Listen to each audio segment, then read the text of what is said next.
तैयारी करते हैं ना, जो सारे बच्चे जो गलतियां करते हैं ना, वो बहुत बेसिक गलतियां यही है कि हम पेपर ही नहीं देखते हैं।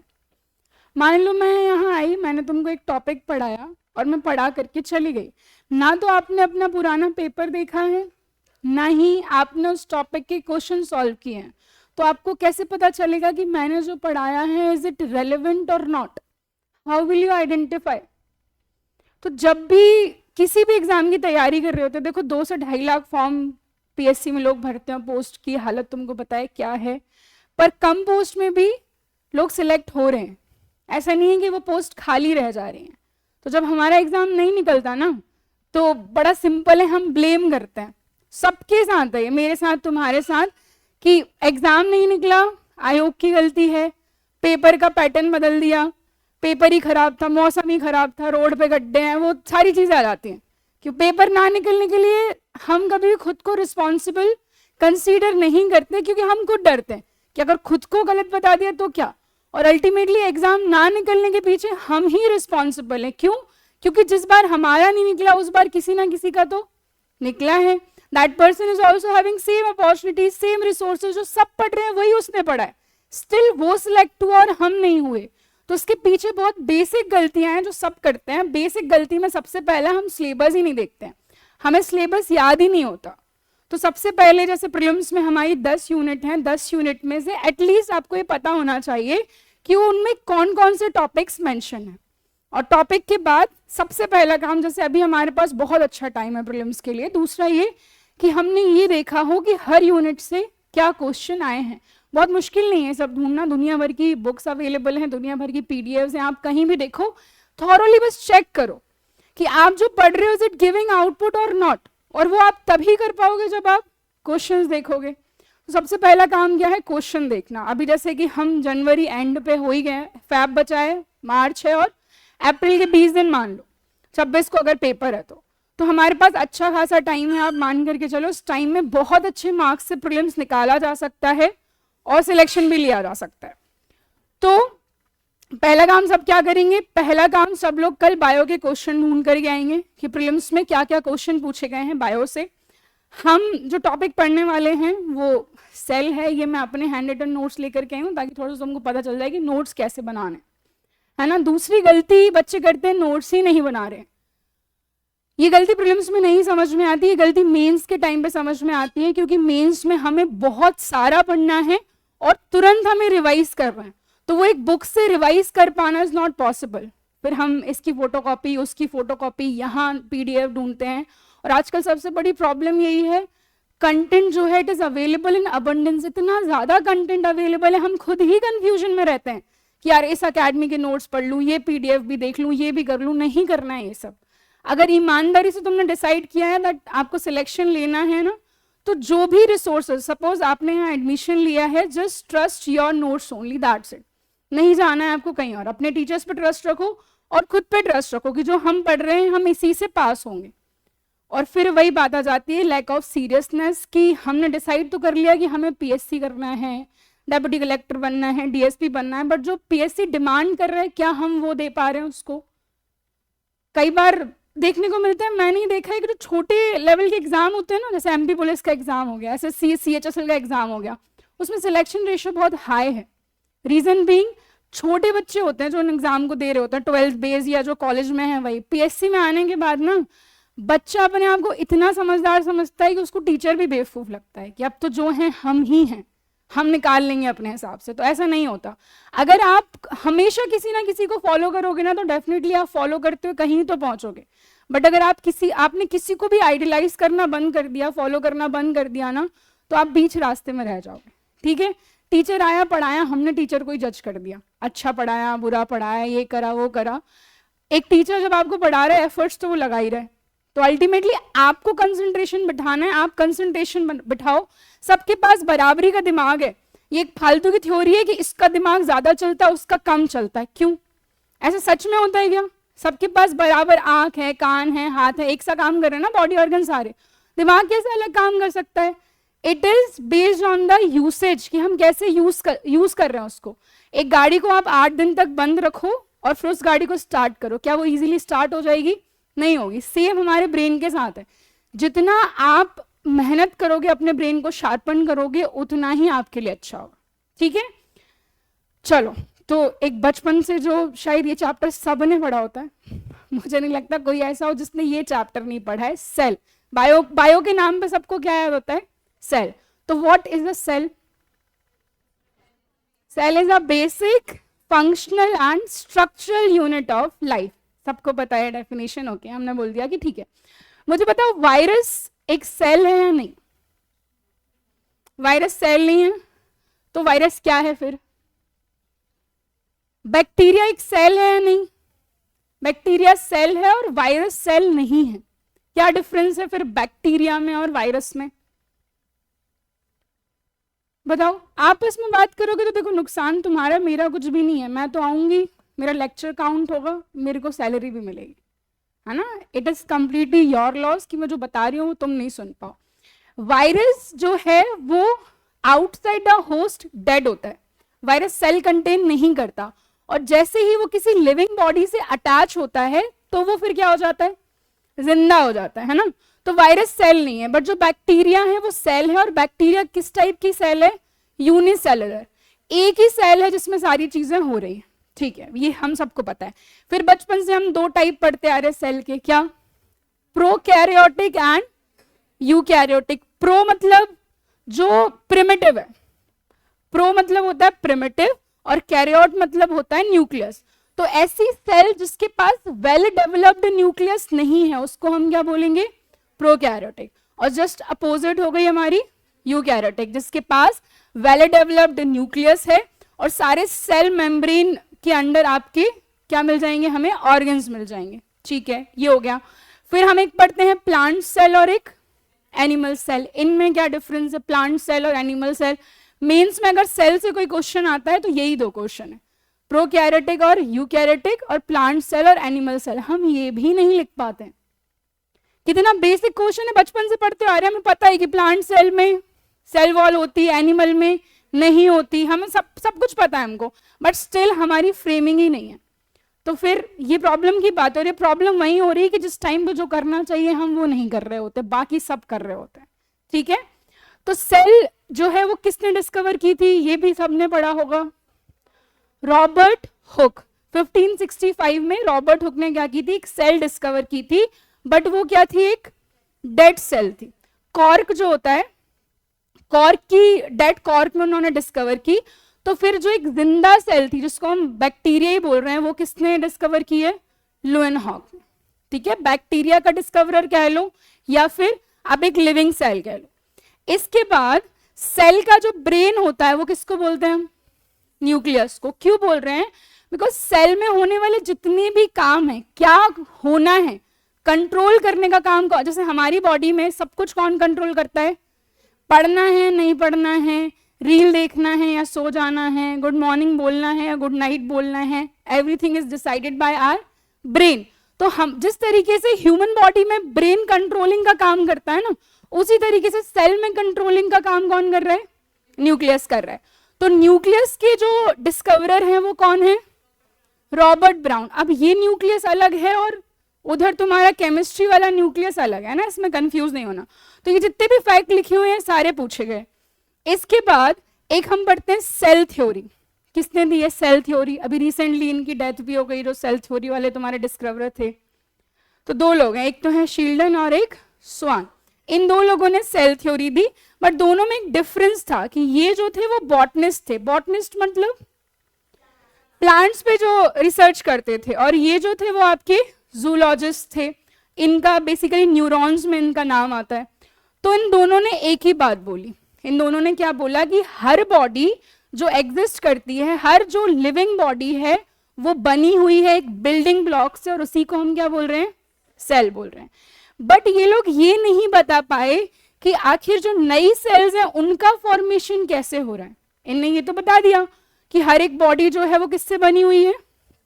सेल से बनी हुई है, बट एक सेल के बाद जो नई सेल है वो कहां से आ रही है वो ये नहीं बता पाए। तो उसके लिए एक नया नाम आता है, रुडोल्फ विर्कॉ। तो इन्होंने क्या बोला कि हर एक सेल जो है वो प्री एग्जिस्टिंग सेल से ही बन रही है। हमारी जो बॉडी है, ह्यूमन बॉडी में कितने टाइप की सेल्स होती हैं? बताओ, तुम्हारे हिसाब से ह्यूमन बॉडी में नहीं भी पढ़ा, स्टिल चलो तुक्का मारो, कितने टाइप की सेल्स होती है ह्यूमन बॉडी में? हमारी बॉडी में लगभग 200 टाइप की अलग अलग सेल्स होती हैं। कुछ तो हमें विजिबल है, हमारे स्किन की अलग सेल होगी, हमारे हेयर्स की अलग होगी, नेल्स की अलग होगी, जो बॉडी के अलग अलग ऑर्गन्स हैं उनकी अलग अलग सेल होगी, ठीक है। तो आखिर ह्यूमन बॉडी में भी जो फॉर्मेशन, आप देखो पुराने बाल गिरते हैं, नए बाल आते हैं, किसी के नहीं भी आते हैं, तो सारी सेल्स जो हैं वो क्या है, आपकी ऑलरेडी जो प्री एग्जिस्टिंग सेल्स है ना उनसे ही बन रहे हैं। आपके नेल्स ग्रो कर रहे हैं, हाइट ग्रो कर रही है, तो ये सब सेल्स के कारण ही हो रहा है। जो प्री एग्जिस्टिंग सेल्स थी उनसे ही नई सेल्स का फॉर्मेशन हो रहा है, और फिर बॉडी आपकी नई होती जा रही है, बढ़ती जा रही है, जो भी चीजें हो रही है। तो ये बात किसने बोली है? ये बात बोली है रुडोल्फ विर्को या विर्चो, जो भी पढ़ना है तुमको। तो सेल थ्योरी अगर आपका आ जाता है, एक छोटा सा क्वेश्चन आ जाता है, तो सेल थ्योरी में हम क्या लिखेंगे? तो सेल थ्योरी में हमारे पास 3 साइंटिस्ट के नाम है। पहला कौन है? सबसे पहले शेल्डन, दूसरे हैं स्वान, और तीसरे आ जाते हैं हमारे पास, इन लोगों ने सिमिलर बात बोली है, इनने एक हाइपोथेसिस दिया। हाइपोथेसिस का मतलब क्या होता है? What is hypothesis? हाइपोथेसिस मतलब जिस पे अभी रिसर्च होना बाकी है, यूनिवर्सली उस चीज को ट्रुथ नहीं बोल दिया गया है कि हाँ ऐसा होता है। इनने बोला कि यार ऐसा है, इसको अब आगे देखो, उसको बोलते हैं हम हाइपोथेसिस।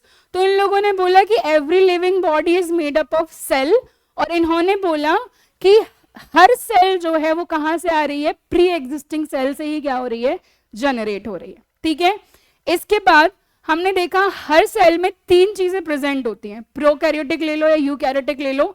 सबसे पहली होती है आपकी सेल मेम्ब्रेन, ठीक है, क्योंकि जो सेल मेम्ब्रेन होती है उसके अंदर ही हमें क्या मिलेगा?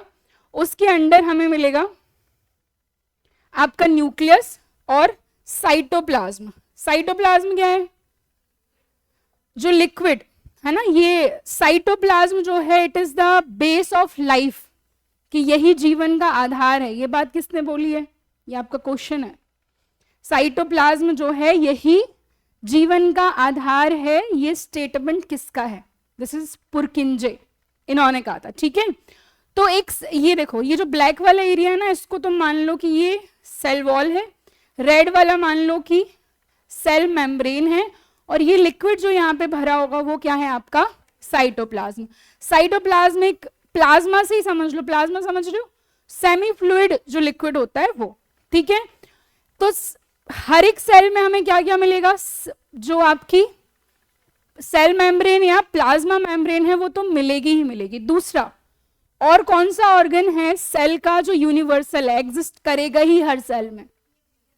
और देखो अभी हमने बोला था किसी सेल को हम प्रोकैरियोटिक क्यों बोल रहे हैं? क्योंकि उसमें वेल डिफाइंड न्यूक्लियस नहीं है, बोला था। तो एक और कौन सी चीज है जो हर सेल में एग्जिस्ट करेगी न्यूक्लियस के अलावा? सबने सुना होगा, सबको पता होगा इसके बारे में। राइबोसोम सुना है? Ribosome, cell membrane and nucleus. Nucleus आपका डेवलप्ड हो सकता है या नहीं भी हो सकता, बट होगा जरूर, एग्जिस्ट जरूर करेगा। तो राइबोसोम, ये यूपीएससी का क्वेश्चन है कि ऐसा कौन सा सेल ऑर्गन है जो हर सेल में एग्जिस्ट करता है, और नहीं जानते लोग इसका answer, it is ribosome. Ribosome का क्या काम होता है? What is the function of ribosome? क्या करता है राइबोसोम? प्रोटीन सिंथेसिस, या फिर मैं कह दूं सिंपल इसको प्रोटीन फैक्ट्री बोलते हैं। फैक्ट्री मतलब जहां पे कोई चीज बने, तो राइबोसोम क्या कर रहा है? प्रोटीन बनाने का काम कर रहा है। कैसे बनता है प्रोटीन? बताओ। डीएनए बताए, what is DNA? Deoxy ribose nucleic acid, full form हुआ है। तो what is DNA? Exactly, DNA आप बोल सकते, डीएनए एक टाइप की शुगर है, ठीक है। फिर डीएनए से बनता है आरएनए, और आरएनए से बनता है क्या? प्रोटीन। हम कहते हैं ना, देखो जो लोग जिम जाते हैं वो बोलते हैं कि पनीर खाना चाहिए, है ना, प्रोटीन इनटेक बढ़ाना चाहिए। तो प्रोटीन क्यों? कि प्रोटीन से ही आपकी जो नई सेल्स हैं वो क्या हो रही हैं? बन रही हैं, जनरेट हो रही हैं या रिजुविनेट हो रही हैं। तो प्रोटीन जो है वो सबसे एसेंशियल पार्ट है हमारे इनटेक का, हमारे न्यूट्रिशन का, क्योंकि सेल्स का फॉर्मेशन भी कहीं ना कहीं डिपेंडेंट है किसके ऊपर? प्रोटीन के ऊपर। तो डीएनए हो गया, डीएनए से क्या बना?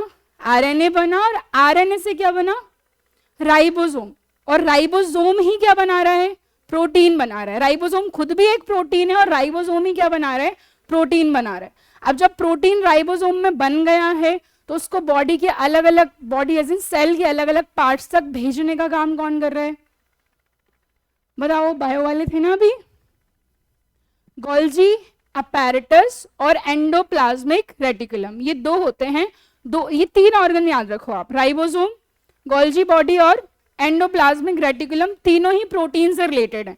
गोल्जी बॉडी को ट्रैफिक कंट्रोलर बोला जाता है, क्यों, क्योंकि डिसाइड करता है कहां किस टाइम पर प्रोटीन को भेजना है, ठीक है।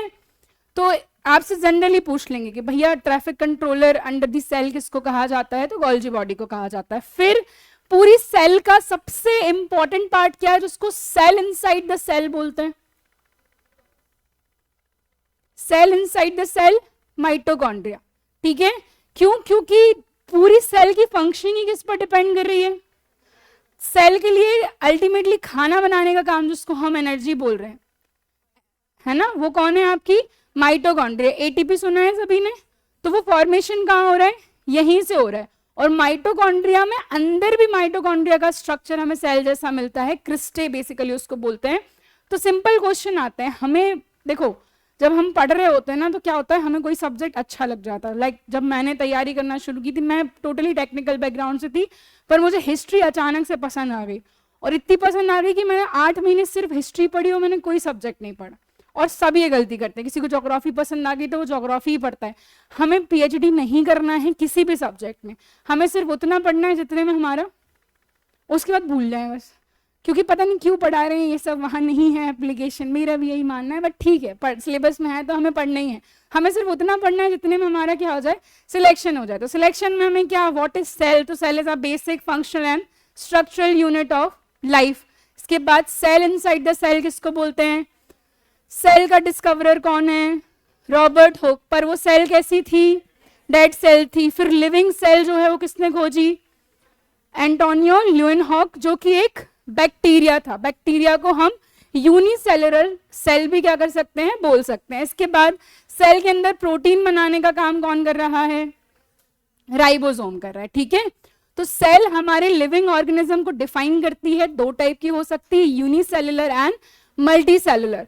तो यूनिसेलुलर जो है उसमें, यूनिसेलुलर का मतलब सीधा आप क्या समझो, बैक्टीरिया समझो, सब कुछ बैक्टीरिया वाले, जो कि अपन आगे के चैप्टर में भी पढ़ने वाले हैं। डिस्कवरर हो गए रॉबर्ट हुक, इन्होंने किस में डिस्कवर किया था इसको, डेड कॉर्क में। फिर लिविंग सेल किसने डिस्कवर की, एंटोन वॉन ल्यूएनहॉक। इसके बाद जो न्यूक्लियस है सेल का, उसका डिस्कवरर कौन है, रॉबर्ट ब्राउन। सेल थ्योरी में कितने साइंटिस्ट के नाम पढ़ने हमें, 3, कौन कौन, शील्डन, स्वान और रुडोल्फ विर्को, ठीक है। इन दोनों ने क्या बोला, शील्डन और स्वान ने क्या बोला कि every living body is made up of cell, क्या बोला, every living body is made up of cell. जबकि इनने क्या बताया, ये लोग क्या नहीं बता पाए कि आखिर नई सेल्स का फॉर्मेशन कहां से हो रहा है। तो ये बात किसने बताई, इसने बोला ओमनिस सेलुला ई सेलुला, ठीक है। हमें नहीं याद रखना, हमें याद रखना है कि इसने बस ये बोला है कि भैया जो नई सेल बन रही है ना वो कहाँ से बन रही है, पुरानी सेल से बन रही है, बस खत्म बात। इसके बाद देखो जो प्रोकैरियोटिक और यूकैरियोटिक में मेजर डिफरेंस है ना, वो हम यहाँ से याद रख सकते हैं कि इन किस में क्या होता है, किस में क्या नहीं होता। तो जो प्रो है उसका मतलब आप प्री समझो, जो प्री मैच्योर होती है उसमें ज्यादा चीजें हमें नहीं मिलेंगी। एक क्या मिलेगी, सेल मेम्ब्रेन, सेल मेम्ब्रेन के अंदर क्या मिलेगा हमें, साइटोप्लाज्म, और उसके अंदर क्या मिलेगा हमें, एक न्यूक्लियस मिलेगा जो कि वेल डिफाइंड नहीं है, और एक और ऑर्गन मिलेगा सेल का जिसका नाम है राइबोसोम। और राइबोसोम क्या कर रहा है, प्रोटीन सिंथेसिस का काम करता है राइबोसोम बेसिकली। फिर ये क्वेश्चन आप देखो, अभी शायद पिछले बार का था, प्रोकैरियोटिक में कौन से टाइप के राइबोसोम प्रेजेंट होते हैं, 70s 80s वाला क्वेश्चन आया था। तो ये हमें याद रखना है, बेसिक सी चीजें हैं, वही मैं कह रही हूँ कि बहुत ज्यादा हमें अंदर नहीं जाना है। प्रोकैरियोटिक मतलब ऐसी सेल जो बहुत ज्यादा डेवलप नहीं हुई है, इसमें हमें एक मिलेगी आपकी क्या, प्लाज्मा मेम्ब्रेन। इसकी जो प्लाज्मा मेम्ब्रेन है इसी में कुछ अलग अलग स्ट्रक्चर्स बन जाते हैं, बस बता रही हूँ, याद रखने की जरूरत नहीं है क्यों? क्योंकि इसके अंदर ऑर्गन तो है नहीं है, पर अब उसको जिंदा भी रहना है, रेस्पिरेशन करेगी, एनर्जी बनाएगी, तो कैसे करेगी? तो इसी की मेम्ब्रेन अलग अलग स्ट्रक्चर में खुद को डिफाइन करके बाकी सारे फंक्शंस करवाती है, ठीक है। अब इसके बाद एक जो सेल होती है उसके ऊपर एक सेल एनवेलप होता है, सेल मेम्ब्रेन सभी सेल्स में होगी, फिर उसके ऊपर एक चीज हमें मिलेगी जिसको हम बोलते हैं क्या? सेल वॉल, ठीक है। क्या सेल वॉल सारी सेल्स में होती है? अगर हमारे अंदर सेल वॉल होती तो हम कैसे हो जाते? पेड़ के जैसे हो जाते हैं हम, क्योंकि पेड़ में क्या है? सेल वॉल है, रिजिडिटी प्रोवाइड करती है, वो एक स्ट्रक्चर प्रोवाइड करती है, ठीक है। तो ये बेसिकली लेयर होती है, इसमें एक आपको ग्लाइकोलिक्स मिलेगा, सेल वॉल मिलेगा और सेल मेम्ब्रेन, इन तीनों को ही मिला करके क्या बोल रहे हैं हम लोग? सेल एनवेलप बोल रहे हैं, ठीक है। और सेल मेम्ब्रेन जो है उसके अंदर हमारा साइटोप्लाज्म भरा होता है, यूकैरियोटिक जो कि एक वेल डिफाइंड सेल होती है, और इसमें अलग अलग हमें क्या मिल जाएंगे? ऑर्गन्स मिल जाएंगे, जिसमें हमने देख लिया ऑलरेडी राइबोसोम। इस राइबोसोम जो है वो क्या काम कर रहा है? प्रोटीन बनाने का। और कैसे बना रहा है? सबसे पहले डीएनए, डीएनए से आरएनए, और आरएनए से क्या बन रहा है आपका? प्रोटीन। और ये कौन कर रहा है? क्या राइबोसोम सारे सेल्स में प्रेजेंट होता है? होता है, ठीक है। इसके बाद प्रोटीन को हर जगह तक पहुंचाने का काम कौन कर रहा है? गोल्जी बॉडी, इसलिए इसको और क्या बोलते हैं? Traffic controller of the cell, ठीक है। इसके बाद सेल इनसाइड द सेल किसको बोल रहे हैं? माइटोकॉन्ड्रिया को बोल रहे हैं। क्यों? क्योंकि माइटोकॉन्ड्रिया क्या कर रहा है? एनर्जी जनरेशन का काम कर रहा है, रेस्पिरेशन उसको बोलते हैं, आगे हम देखेंगे। दूसरा एक और टर्म आपने सुनी होगी, plastid. What is plastid? Photosynthesis सुना है? क्या होता है फोटोसिंथेसिस? जिसके थ्रू जो पेड़ हैं वो क्या करते हैं? अपना फूड प्रिपेयर करते हैं। क्या हम अपना खाना खुद बनाते हैं? हम अपना खाना खुद नहीं बनाते। मैं तो बनाती हूँ भाई, सब अपना खाना खुद बनाते, पर हम सनलाइट का यूज करके अपना खाना नहीं बना रहे हैं कि इधर ही बन गया और इधर ही गया, खत्म, ऐसा नहीं है। बट पेड़ों में ऐसा हो रहा है। तो उसके लिए यहाँ पे क्या होता है? फोटोसिंथेसिस किसके थ्रू कर पाते हैं? क्लोरोप्लास्ट। बचपन से पढ़ते आ रहे हैं, ग्रीन पिगमेंट होता है, उसके अंदर खाना बनता है, ये तो मोटा मोटा सबको याद होगा, है ना। तो वो प्लास्टिड है। प्लास्टिड जो है आपको 3 टाइप के मिलेंगे। क्लोरोप्लास्टिड जो क्या कर रहे हैं? आपका खाना बनाने का काम कर रहे हैं। फिर एक क्रोमो, क्रोमो का मतलब ही क्या होता है? कलर। जो हर एक वेजिटेबल में आपको अलग अलग कलर दिख रहा है, उसके लिए रिस्पॉन्सिबल क्या हो गया आपका? क्रोमोप्लास्ट। और एक होता है ल्यूको, जो क्या करता है? स्टोरेज का काम करता है। ल्यूकोप्लास्ट जो है वो कलरलेस होता है। पेड़ की जड़ देखिए, कहने को तो तुम्हारे हिसाब से उसको नाम दे देंगे, कौन सा कलर बोल दूं? क्रीम कलर, बट वो कोई कलर नहीं है एक्चुअली, है ना। तो वहां पे क्या काम हो रहा है आपका? स्टोरेज का काम हो रहा है, ठीक है। इसके बाद आगे अभी तो हम ये सब लिखेंगे तो उसमें ही हो जाएगा। फिर हम कल पढ़ेंगे सेल डिवीजन। जैसे कि मैंने बता दिया कि एक पुरानी सेल से ही नई सेल्स बन रही हैं, तो आखिर क्या होता है, कैसे बनती है, तो ये मेंस के लिए इंपॉर्टेंट हो जाता है। तो मुझे ये बताओ कि मैं तुमको नोट्स बनवाऊं या तुम खुद बना लोगे? बताओ। मैं बनवा दूं? तुम खुद ही बना पाओगे? वैसे तो देखो, मैं तुम्हारे प्रिंटेड नोट्स पे भी मैंने ही काम कर दिया, बट बेसिक बेसिक लिखवाती हूँ ताकि तुम जब घर जाओ तो तुम्हारे पास पढ़ने चीज़ें हो।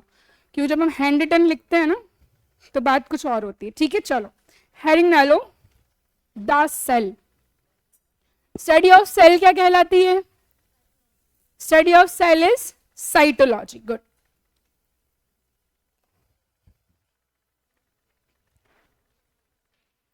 सिंपल हम वन लाइनर लिखेंगे ताकि आपको याद होता जाए। लिखो, यही लिखो सबसे पहली line, the study of cell is known as cytology. The study of cell is known as cytology. और अगर तुम्हारा एक 2 मार्कर आ जाए व्हाट इज सेल, तो क्या लिखेंगे हम? वही लाइन जो हम बचपन से याद करते आ रहे हैं। लिखो, cell is the structural and cell is a structural and functional unit of all living beings.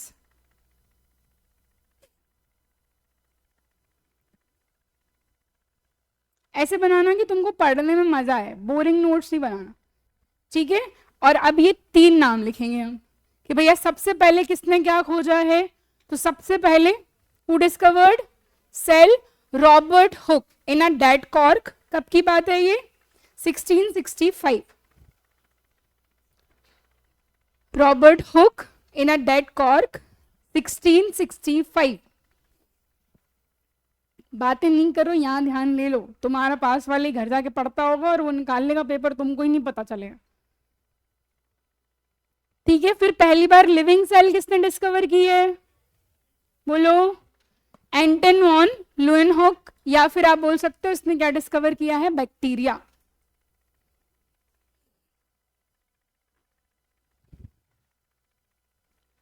Who discovered nucleus, Robert brown. Robert brown.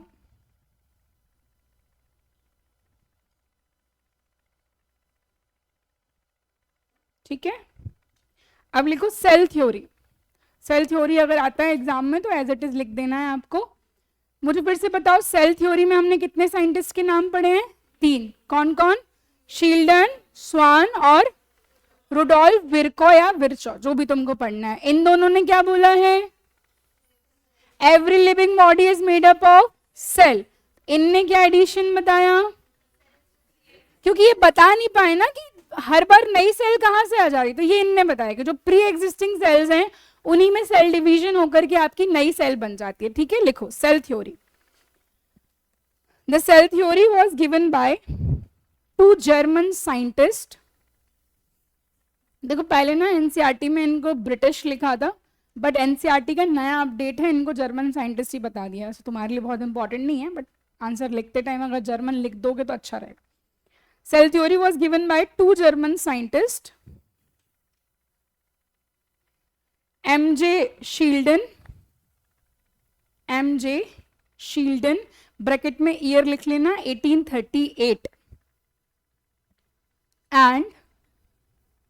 and T. Swan in 1839।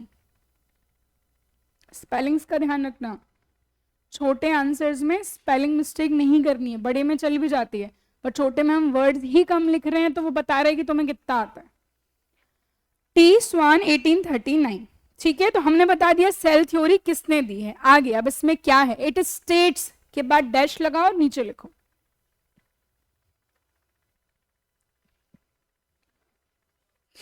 All living organisms are, देखो कुछ होंगे जिनको लिखने में आलस आता होगा, एक बात याद रखना, बिना लिखे कभी तुम पीएससी नहीं निकाल पाओगे। मैडम आ गई, नोट्स बनवा रही, जा रहे हैं हम तो, ठीक है तुम चल जाओ, मेरा कुछ नहीं आना है।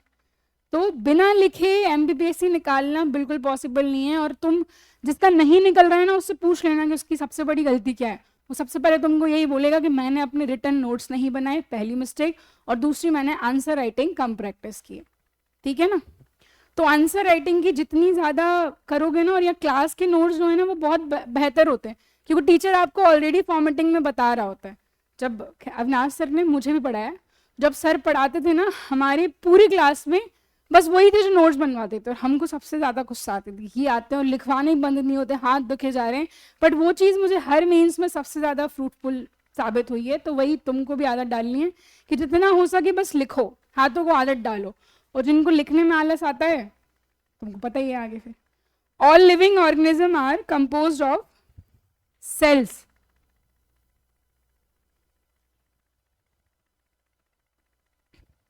ठीक है, second point, all cells arise from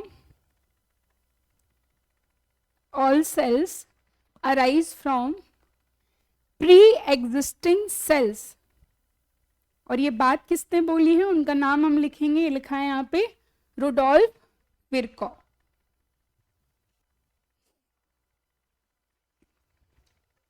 अच्छा, सबसे छोटी सेल कौन सी है, सबसे छोटी, ये ऐसे ऐसे क्वेश्चन पूछता था पीएससी, पर अब मुझे नहीं लगता ऐसे क्वेश्चन आएंगे।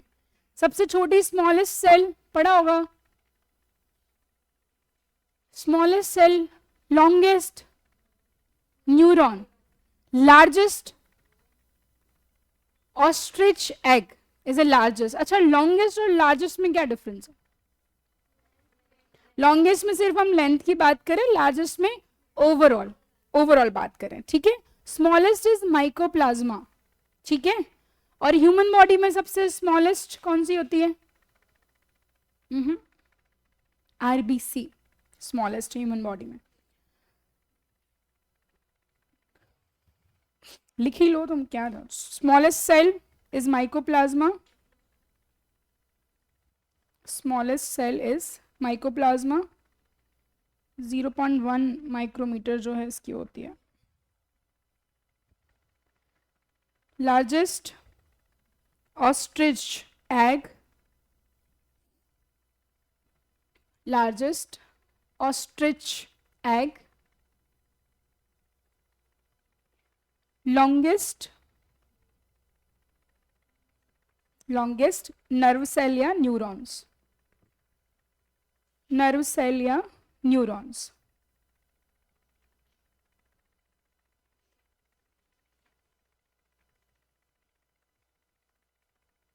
ठीक है, ह्यूमन बॉडी में लिखो स्मॉलेस्ट इन ह्यूमन बॉडी क्या होगी? RBC, red blood cells. Largest cell, भी आ रही थी आवाज पीछे से, ओवम सेल लार्जेस्ट है।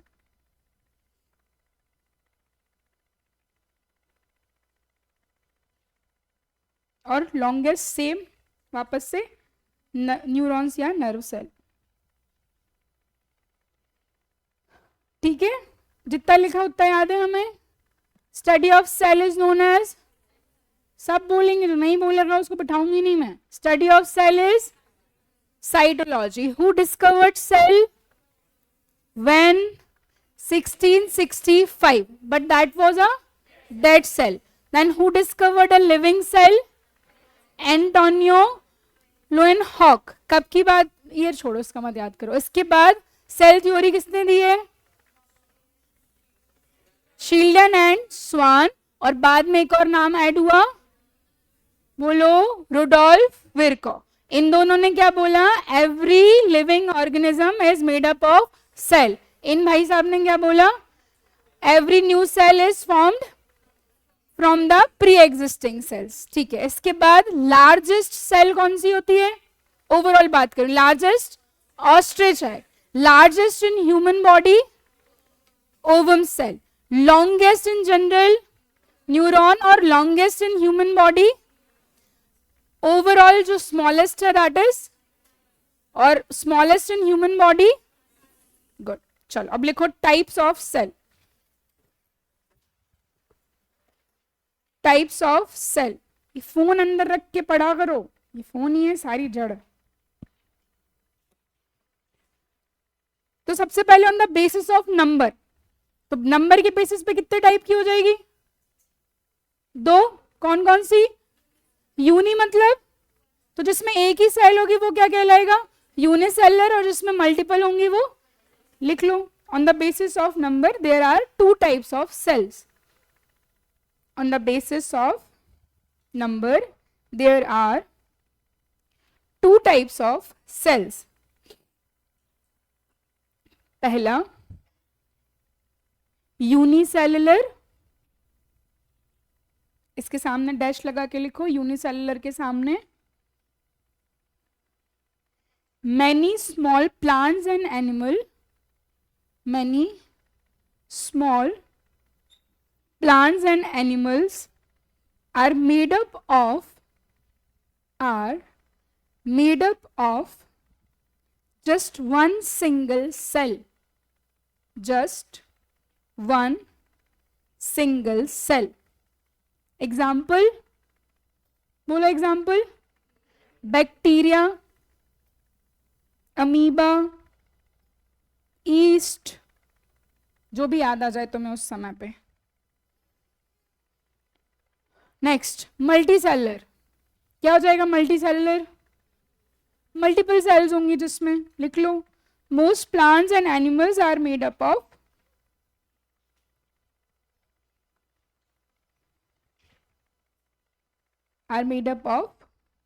Multiple cells.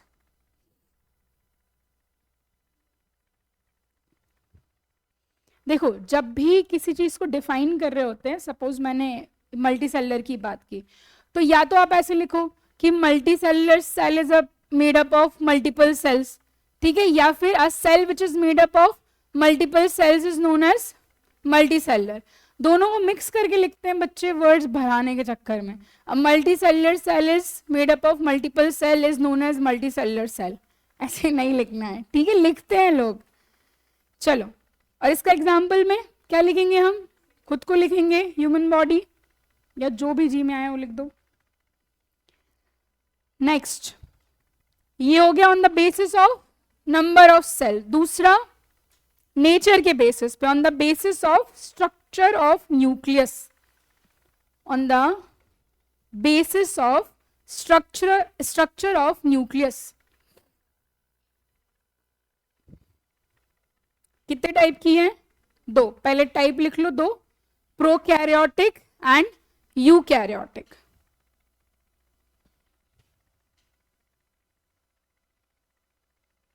क्या होगी प्रोकैरियोटिक, जिसमें क्या नहीं होंगे, वेल डिफाइंड न्यूक्लियस नहीं होगा, साइटोप्लाज्म में ही मिला जुला होगा, वो भरा होगा कहीं।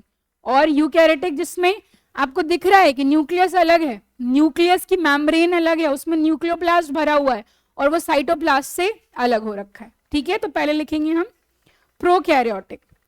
अगर 2 मार्कर आ जाता है हमारा प्रोकैरियोटिक, तो हमारे पास 4-5 होने चाहिए लाइन जिससे आप अपना आंसर लिख सको। सबसे पहले, प्रोकैरियोटिक सेल्स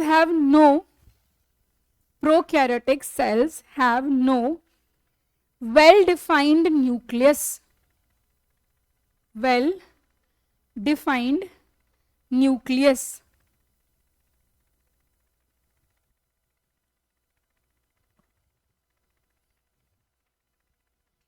ठीक है।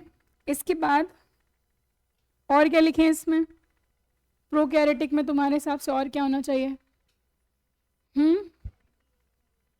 और इस देखो, जो एक वेल डिफाइंड सेल होगी उसका साइटोप्लाज्म अलग होगा और न्यूक्लियोप्लाज्म अलग होगा, क्योंकि न्यूक्लियस के आसपास एक क्या होगी, आपकी न्यूक्लियर मेम्ब्रेन होगी। बट इनमें नहीं होता, इतना डेवलप ही नहीं हो पाया ना, तो इनमें वेल डिफाइंड क्या होते हैं आपके मेम्ब्रेन ऑर्गेनेल्स भी नहीं होते हैं इनमें, ना ही आपका न्यूक्लियोप्लाज्मा होता है, और सारा मिक्सअप रहता है। तो अगर आप इतना समझ जाओगे तो 2 लाइन 3 लाइन आराम से लिख के आ सकते हो। लिखो, इट डज नॉट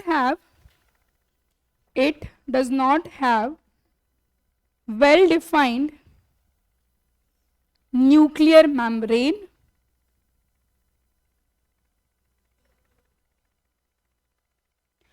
तो फिर रेस्पिरेशन का काम कौन कर रहा है इसमें,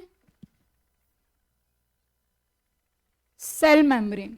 क्यों, क्योंकि इसमें आपके जो बाकी के ऑर्गन्स हैं वो तो है ही नहीं, माइटोकॉन्ड्रिया जो काम करता है या राइबोसोम जो काम करता है वो तो इसमें है ही नहीं, तो यहाँ पे सारा काम कौन कर रहा है, सेल मेम्ब्रेन। तो ये आपके आंसर को एक अच्छी लाइन मिल जाती है, जनरली लोग नहीं लिखते हैं, लिख लो, सेल मेम्ब्रेन बियर्स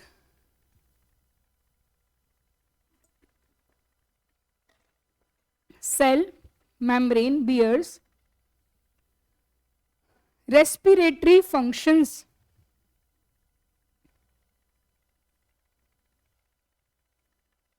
अगला पॉइंट लिख लो, साइटोप्लाज्म लैक अभाव वाला, cytoplasm lacks cell organelles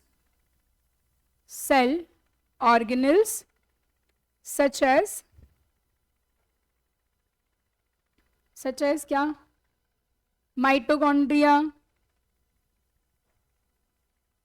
Golgi body, lysosome, कुछ भी लिख लो।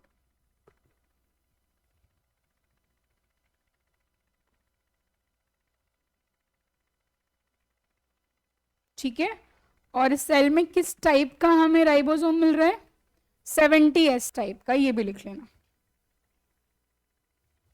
Ribosomes are of 70S type.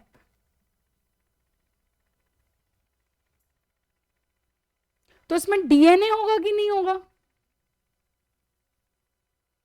बिना डीएनए के कोई सेल एग्जिस्ट कर सकती है क्या, डीएनए मतलब उसका एड्रेस, डीएनए तो होगा, बट जनरली डीएनए किसके अंदर होता है, डीएनए हमें दो ऑर्गन्स के अंदर मिलता है, एक न्यूक्लियस के अंदर, एक माइटोकॉन्ड्रिया के अंदर।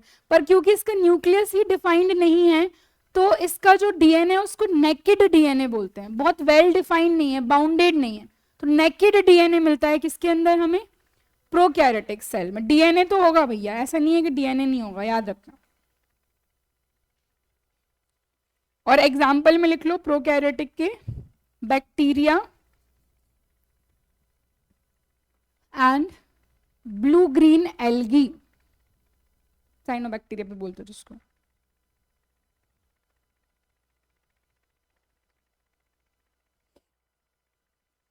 समझ में आ गया? बताओ, प्रोकैरियोटिक सेल जो है उसमें क्या नहीं होता? वेल डिफाइंड न्यूक्लियस नहीं होता। क्या होता है? कौन से टाइप का राइबोसोम है? और क्या नहीं होता? ऑर्गन्स नहीं होते, न्यूक्लियर मेम्ब्रेन नहीं होती है। ठीक है, चलो नेक्स्ट इज यूकैरियोटिक। अब इसमें जो वहां नहीं था वो सब कुछ होगा, राइबोसोम का टाइप भी बदल जाएगा। क्या? ATS। एस का कोई फुल फॉर्म नहीं होता है यहाँ पे, S is the unit of sedimentation. अब बहुत अंदर जाएंगे तो फिर वो समझाना पड़ेगा।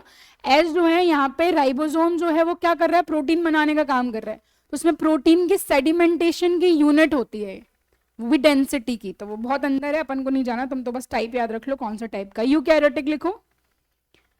It has a well defined nucleus, it has a well defined nucleus with nuclear membrane, with nuclear membrane. It has the following parts. It has the following parts. सारे पार्ट्स के नाम लिखेंगे, फिर हम एक एक करके उनको डिफाइन करेंगे। सबसे पहले बाहर से शुरू करो। क्या? Cell wall. लेकिन सेल वॉल सिर्फ किस में होती है? एनिमल सेल में नहीं होती। दूसरा, सेल मेम्ब्रेन या प्लाज्मा मेम्ब्रेन भी बोलते हैं इसको। क्या काम है सेल मेम्ब्रेन का? Permeable, semi permeable. ये क्या करती है? किसको अंदर आना है, किसको बाहर जाना है, वो काम करती है। क्या? आपकी सेल मेम्ब्रेन। बट हमने अभी देखा है जो आपकी प्रोकैरियोटिक होगी उसमें सेल मेम्ब्रेन और कौन सा काम कर रही है? रेस्पिरेशन का काम भी कर रही है, क्योंकि उसके पास माइटोकॉन्ड्रिया नहीं है। ठीक है, सेल मेम्ब्रेन हो गया। अगला माइटोकॉन्ड्रिया। माइटोकॉन्ड्रिया। नेक्स्ट लिखो plastids. Plastids. Next Golgi apparatus या गोल्जी बॉडी, कुछ भी लिख लो। गोल्जी अपैरेटस या गोल्जी बॉडी।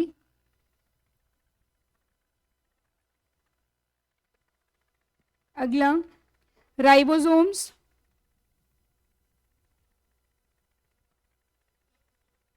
अगला लाइसोसोम्स। बचपन से पढ़ रहे हैं, लाइसोसोम को क्या बोलते हैं? Suicidal bag.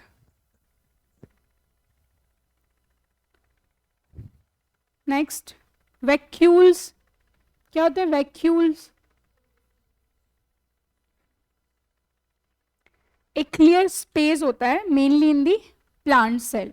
कई बार प्लांट सेल का 90% पार्ट जो है आपको वैक्यूल में ही मिलेगा। अगला न्यूक्लियस। न्यूक्लियस। ठीक है, अब हमें बहुत बेसिक पढ़ना है। न्यूक्लियस को क्या बोलते हैं?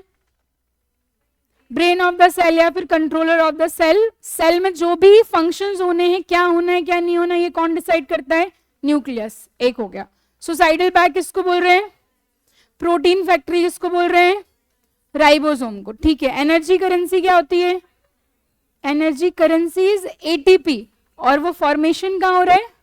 तो माइटोकॉन्ड्रिया को बोलते क्या है?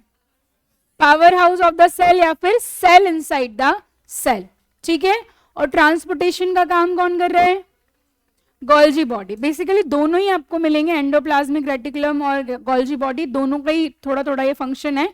बट गोल्जी बॉडी पूरे तरीके से डिसाइड कर रहा है कि कहां पर एग्जैक्टली जाना है, अननेसेसरी जो है उनको हटा दे रहा है। ठीक है, चलो लिखना स्टार्ट करो। सबसे पहले लिखो न्यूक्लियस। दो दो तीन तीन फैक्ट्स हैं, इतने में हमारा चैप्टर हो जाता है, कुछ भी नहीं है।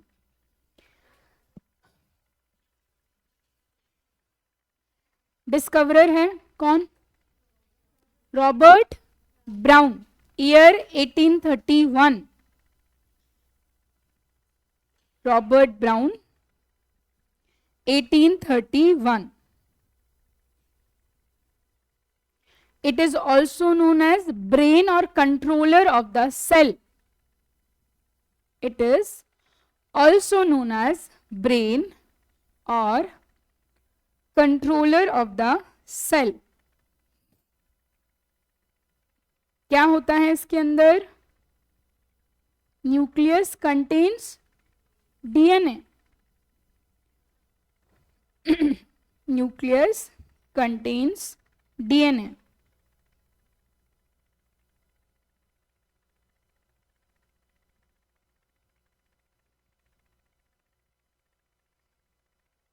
ठीक है, आगे लिखो। It directs and control, it directs and control all cellular functions, all cellular functions.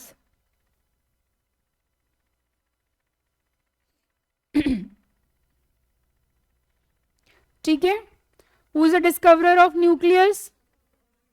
ये जो नहीं बोल रहे हैं वो क्यों फूफा बन के बैठे भाई? बोलो ना, लिखवा दिए, देख के बोलो। Who is the discoverer of nucleus? कब की है डिस्कवरी? क्या फंक्शन है न्यूक्लियस का? डायरेक्ट करता है सारे के सारे सेलुलर फंक्शंस को, इसीलिए इसको क्या बोलते हैं? ब्रेन या फिर कंट्रोलर ऑफ द सेल। इसमें क्या होता है? सेल डिवीजन के टाइम पे इसी डीएनए से फिर क्या निकलते हैं आपके थ्रेड लाइक स्ट्रक्चर, जिनको हम क्रोमोसोम्स बोलते हैं। ठीक है, अगला लिखो। चलो नेक्स्ट लिखो, सेल मेम्ब्रेन। क्या सेल मेम्ब्रेन सिर्फ प्रोकैरियोटिक या यूकैरियोटिक में ही होती है? मतलब सिर्फ यूकैरियोटिक में ही होती है? सब में होगी, तभी एक सेल डिफाइन होगी, है ना। देखो, every living cell is covered, every living cell is covered by a thin transparent and selective permeable membrane। Selective permeable का मतलब सारी चीजों को अंदर नहीं जाने दे रही है, सबको बाहर नहीं आने दे रही। सिलेक्टिव है कि क्या अंदर जाएगा क्या बाहर जाएगा। तो हम सिलेक्ट, अगर सेमी लिखेंगे तो भी चलेगा, बट सिलेक्टिव लिखोगे तो थोड़ा ज्यादा अच्छा लगेगा। ठीक है, आगे लिखो। selective permeable membrane called plasma membrane. It is composed of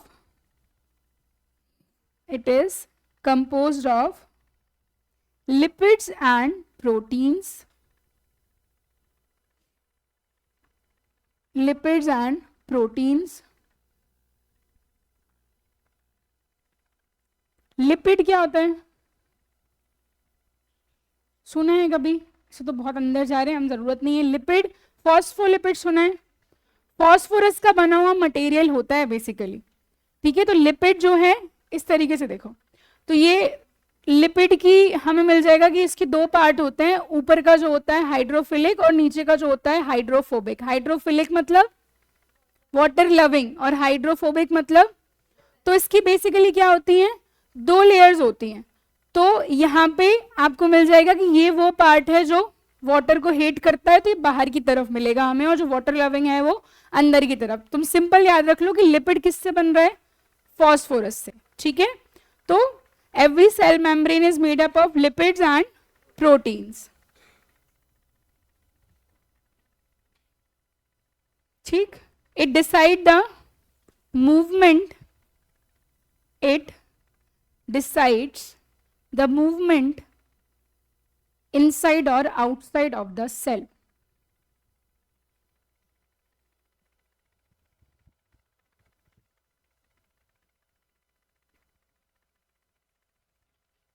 It also helps in the transportation of materials.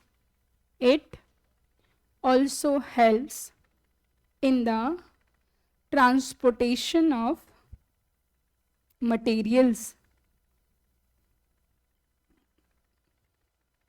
ठीक है, तो सेल का कौन सा ऑर्गन लिपिड या फिर प्रोटीन से बना होता है? क्या हर सेल में सेल मेम्ब्रेन होती है? होती है। और इसका मेन फंक्शन क्या है? ट्रांसपोर्टेशन में हेल्प करना और सिलेक्टिव मूवमेंट डिसाइड करना। अगला, सेल वॉल सिर्फ किस में होती है? प्लांट सेल में। It is found only in plant cell. It is found only in plant cells. किसकी बनी होती है? सेल्यूलोज या काइटिन, चिटिन, काइटिन जो भी पढ़ते हो तुम। The cell wall is made up of cellulose और काइटिन। क्या है? What is the major function of a cell wall? Rigidity या फिर स्ट्रक्चर कह सकते हैं। ठीक है, लिखो। It maintains the shape of the plant cell. It maintains the shape of the plant cell and protects the cell from mechanical injury. अच्छा, जो सेल्यूलोज होता है मेनली कहाँ, किस चीज में होता है सेल्यूलोज? हमारी बॉडी का एक ऑर्गन होता है अपेंडिक्स। ऑर्गन होता है, डिसीज होती है। सुना है? अपेंडिक्स हो गया, अपेंडिक्स हो गया, आप बोलते हो, सुना होगा। क्या हो क्या जाता है एग्जैक्टली उस टाइम पे? बड़ा हो जाता है ऑर्गन। फिर सबने सुना होगा मेरे हिसाब से कि अपेंडिक्स हो गया। अपेंडिक्स है ऑलरेडी, हो नहीं गया। तो हो क्या रहा है जब अपेंडिक्स हो गया बोल रहे हैं? तो एग्जैक्टली हुआ क्या है उस समय? देखो, ह्यूमन एवोल्यूशन हम सब ने पढ़ा है कि हम सब पहले कैसे दिखते थे? बंदर जैसे पहले दिखते थे। ठीक है, धीरे धीरे हम इवॉल्व हो गए हैं, स्ट्रेट होकर के चलने लग गए हैं, या जो भी चेंजेस आए हमारी बॉडी में। रीजन क्या है इन चेंजेस का? रीजन, इवॉल्व तो हुए हम, पर क्यों? कारण कि ऐसे ऑर्गन जिनकी नीड खत्म हो गई थी वो क्या होते गए? धीरे धीरे डिसअपियर होते गए। तो एक्चुअली जब उस टाइम पे, जब हम क्या थे? आदि मानव थे। कितना मजा आ रहा है। ठीक है, जब हम आदि मानव थे तो उस समय जब आग की खोज नहीं हुई थी, तब सिर्फ क्या होता था? कच्चा खाया जाता था। कच्चे जानवरों को या कच्ची जो भी पेड़ पौधों का सामान है वो खाया जाता था। उनमें बहुत हैवी अमाउंट में क्या होता था? सेल्यूलोज। तो जो अपेंडिक्स है, अपेंडिक्स का मेन काम ही किसका डाइजेशन था? सेल्यूलोज का। बट अब क्योंकि हम जनरली तो कुछ भी कच्चा नहीं खाते, हम सब कुछ पका हुआ खाते हैं, तो उतना सेल्यूलोज हमारी बॉडी कंज्यूम नहीं कर रही है। तो धीरे धीरे धीरे अपेंडिक्स का जो यूज है वो क्या हो गया? खत्म हो गया। अब अपेंडिक्स का यूज खत्म हो गया तो खाने ने उधर जाना भी छोड़ दिया। जिस गली से मतलब ही नहीं उस गली में हम जाना छोड़ देते हैं, उसी तरीके से खाने ने भी वहां पे जाना ही छोड़ दिया। तो इसलिए तुमने सुना होगा, बोलते सीधे बैठ के खाया करो। मजा नहीं आ रहा किसी को ये बोलने में, बट सीधे बैठ के इन द सेंस कि आपका कोई भी अगर जरा सा भी फूड पार्टिकल वहां चला जाता है, तो जिस तरीके से खाना बहुत लंबे समय तक रखे रखे खराब हो जाता है, सेम वहां हमारी बॉडी में खराब होता है। तो फिर वो पार्ट पॉइजनस हो जाता है और फिर उस पार्ट को निकाल दिया जाता है। तो अपेंडिक्स हो गया का मतलब हो गया नहीं है, अपेंडिक्स है ऑलरेडी। तो वहां कोई फूड पार्टिकल चला गया तो वो फिर सड़ जाता है, गल जाता है, पॉइजनस हो जाता है। तो फिर अपेंडिक्स को क्या कर दिया जाता है? बॉडी से बाहर निकाल दिया जाता है। बता इसलिए रही हूं क्योंकि इसका रीजन क्या था? सेल्यूलोज। क्योंकि सेल्यूलोज के डाइजेशन के लिए इंपॉर्टेंट था क्या? अपेंडिक्स। पर अब हम कंज्यूम नहीं कर रहे तो अपेंडिक्स का यूज क्या हो गया? धीरे धीरे खत्म। तो जिस चीज का यूज धीरे धीरे खत्म हो जाएगा वो चीज भी क्या हो जाएगी? खत्म हो जाएगी। दिमाग का यूज नहीं करोगे तो धीरे धीरे। लिखो आगे। It maintains the shape of the plant cell and protect the cell from mechanical injury. अब मुझे बताओ कि सेल मेम्ब्रेन परमिएबल या सेमी परमिएबल थी? सेल वॉल क्या है? इज इट परमिएबल और not? It is permeable and freely permeable, ये नहीं रिस्ट्रिक्ट करती कुछ भी। लिखो the cell wall is freely permeable, the cell wall is freely permeable, allowing the substances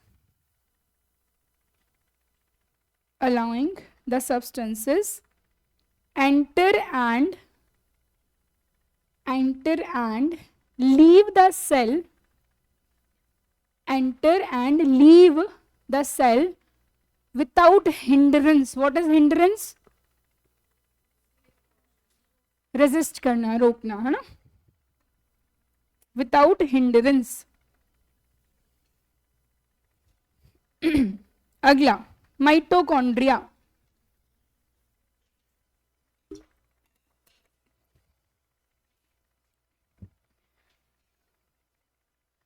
कौन है डिस्कवरर माइटोकॉन्ड्रिया का? Who is a discoverer of mitochondria? नहीं पढ़ा कभी? पढ़ा तो होगा, याद कैसे होगा? अभी 4 महीने पहले कौन सा मीम ट्रेंडिंग था? ये तो याद होगा तुमको, बता दो, खोज लाओगे कहीं से।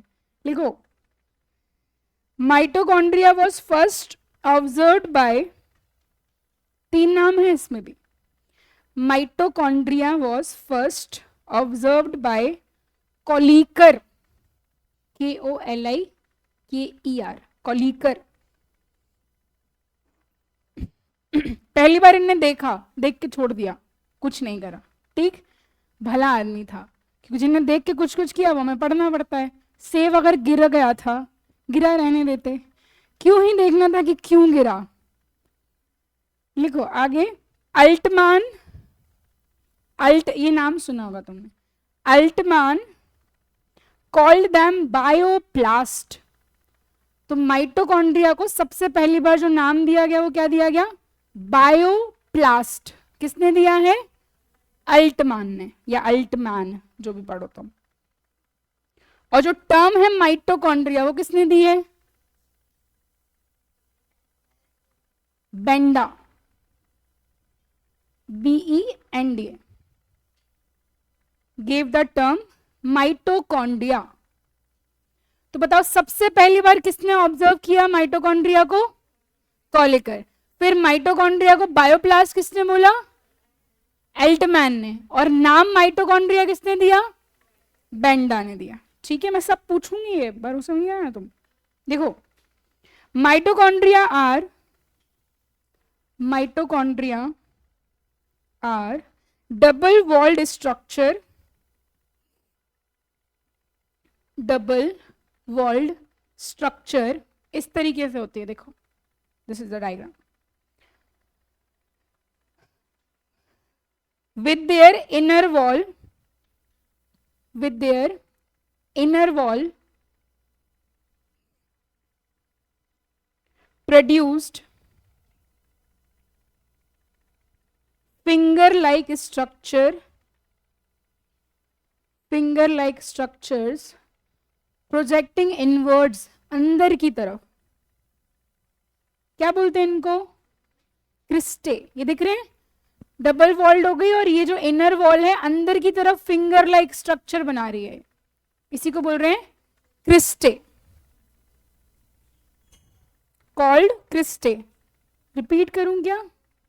Mitochondria double walled structures with their inner wall produced finger like structure projecting inwards called cristae. ठीक है। The ground substance of mitochondria, the ground substance of mitochondria is known as matrix.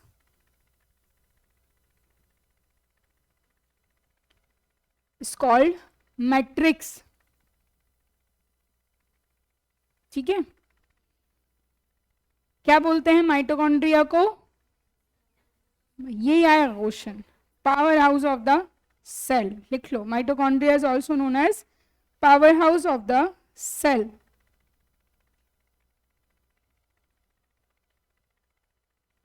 या फिर एक और नाम है इसका, और पावर हाउस क्यों बोल रहे हैं? एटीपी जनरेट कर रही है, तो जहां पे बन रहा है एटीपी, फैक्ट्री का एक और नाम होता है मिल, बोलते हैं ना, एटीपी मिल भी कहते हैं माइटोकॉन्ड्रिया। और एटीपी मिल्स, मिल समझ रहे हो ना, फैक्ट्री वाला, इंडस्ट्री वाला, ATP mills because it forms energy in the form of ATP.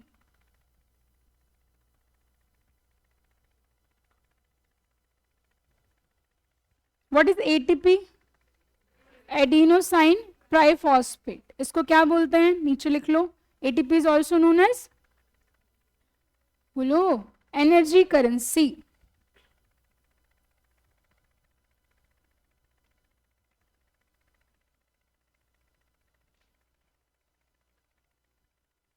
अगला नेक्स्ट टाइम लिखो, it helps in the cellular respiration.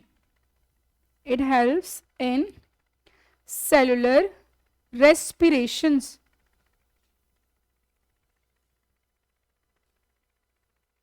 ठीक है, या और एक और टर्म जो हमने देखी, सेल इनसाइड द सेल, याद रहे तो ठीक है, नहीं तो लिख लेना। बताओ, सेमी परमिएबल कौन होता है? Cell membrane.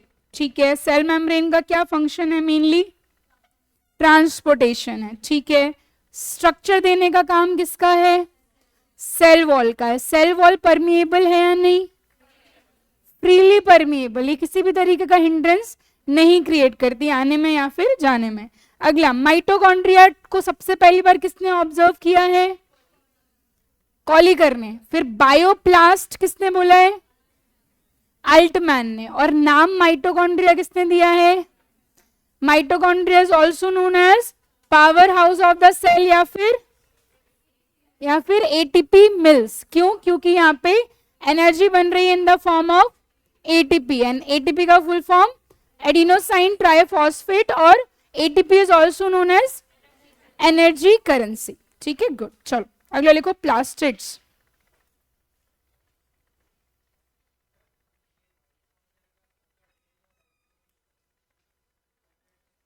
करेंगे, कर ले, अभी कर ले, चलो लिख लो भैया।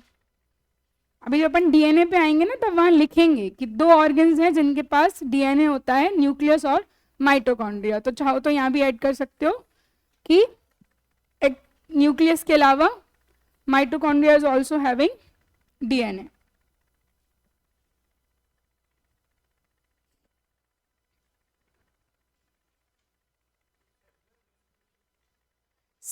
जो रेस्पिरेशन की प्रोसेस है जिसमें एनर्जी बन रही है, अब वो पूरी समझेंगे अपन कि जो खाना बनाने का काम कर रहा है, सेल का खाना ही क्या है? एटीपी है, मतलब जो एनर्जी बन रही है। तो सेल के अंदर जो रेस्पिरेशन की मेथड है वो कहाँ पे हो रही है? माइटोकॉन्ड्रिया। और उसी के थ्रू जो आपका प्रोटीन है या जो फूड है वो किस में कन्वर्ट हो रहा है? एटीपी में। This is cellular respiration. आगे लिखो, प्लास्टिड्स। अभी तुम बेसिक बेसिक लिख लो ताकि तुम टॉपिक से फैमिलियर हो जाओ, सब पढ़ेंगे सब लिखेंगे। प्लास्टिड क्या होता है? कितने टाइप के देखे थे? अभी तो देखे थे 3। कौन कौन से? क्लोरोप्लास्ट, क्रोमोप्लास्ट और ल्यूकोप्लास्ट। लिखो, ये सिर्फ किस में होते हैं? लिख लो, plastids are found only in, plastids are found only in plant cells.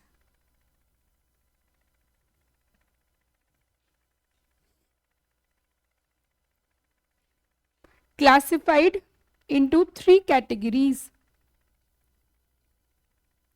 Classified into 3 categories. सबसे पहला क्लोरोप्लास्ट, जो बचपन से पढ़ते आ रहे हैं। क्लोरोफिल क्या करता है? ये फोटोसिंथेसिस, और जिसके थ्रू फिर पेड़ क्या करते हैं? अपना खाना बनाते हैं। लिखो, chloroplast are green coloured plastids. Chloroplast are green colored plastids. They have green colored pigment. They have green coloured pigment called, क्या कहते हैं इसको, क्लोरोफिल। क्लोरोफिल, क्लोरोफिल या क्लोरोप्लास्ट लिखो। Chloroplast are the site of photosynthesis. Chloroplast are the site of photosynthesis.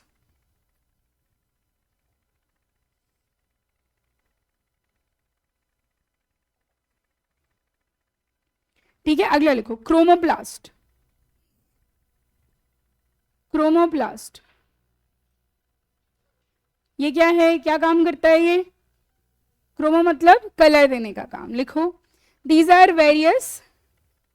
variously colored plastids. These are variously colored plastids mostly present in, पेड़ के किस part में प्रेजेंट होंगे? पेटल्स में, petals of flowers and fruits. They are mostly present in petals of flowers and in fruits.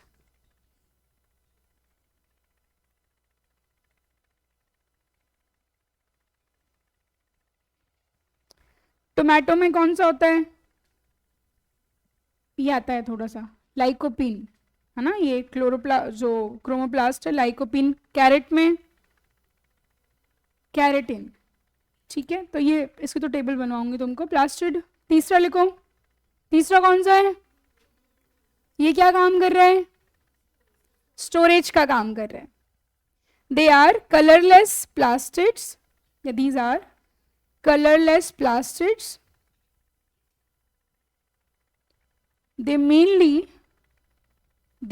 mainly store food materials,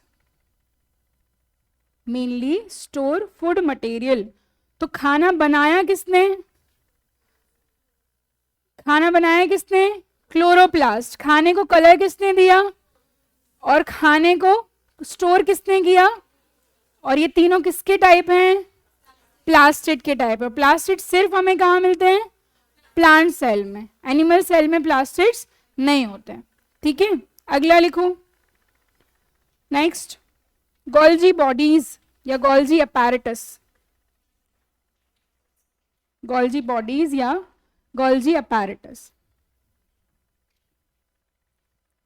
देखो एक दो गलती और जो लोग करते हैं वो बताई दे रही हूँ, वो याद आ रहा है तो। सब एमपी पढ़ते हैं, है ना, एमपी सब पढ़ेंगे, यूनिट 10 सब पढ़ेंगे, यूनिट 9 सब पढ़ेंगे, करंट अफेयर्स सब पढ़ेंगे, बट ये जो सब्जेक्ट्स है ना इन पे हम ध्यान कम देते हैं। और यही है कंपटीशन एक्चुअली आपका।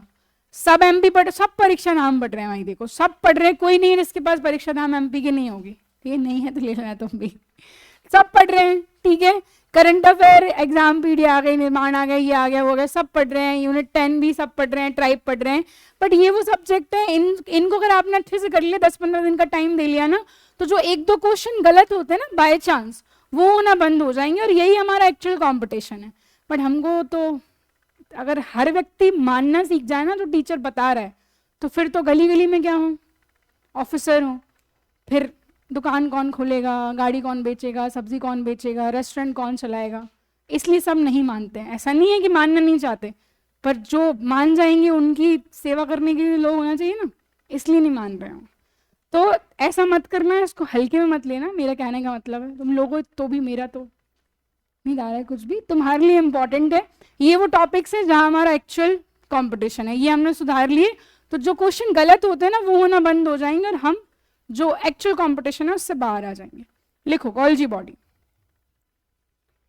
इसको डिस्कवर किया था कैमिलियो गोल्जी ने, डिस्कवर्ड बाय कैमिलियो गोल्जी, और उसी के नाम पे इसका नाम रख दिया गया।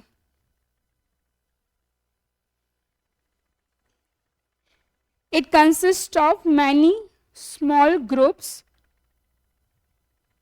It consist of many small groups. Early line. The main function of Golgi body The main function of Golgi body is secretion of protein. Secretion of protein. और एक और बहुत इंपॉर्टेंट फंक्शन है इसका, formation of lysosomes. It helps in the formation of lysosomes.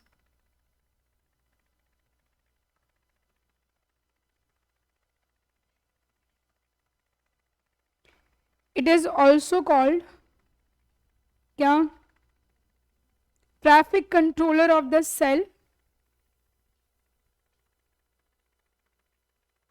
and export house of the cell and export house of the cell.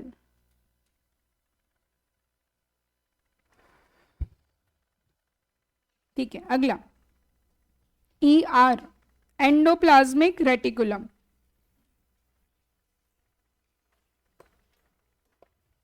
दो type के होते हैं, कौन कौन से, रफ एंड स्मूथ. क्या डिफरेंस होता है, जिस पर राइबोसोम्स अटैच होते हैं तो वो रफ, और जिस पर अटैच नहीं होते वो स्मूथ. लिख लो.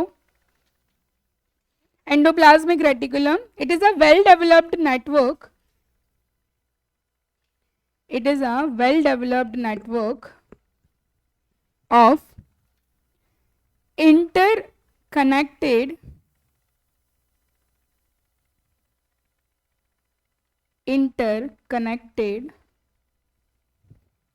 ट्यूबुलस, ट्यूब लाइक स्ट्रक्चर होता है इसका, tubules throughout the cytoplasm. हर जगह मिलेगा ये हमें cytoplasm, throughout the cytoplasm.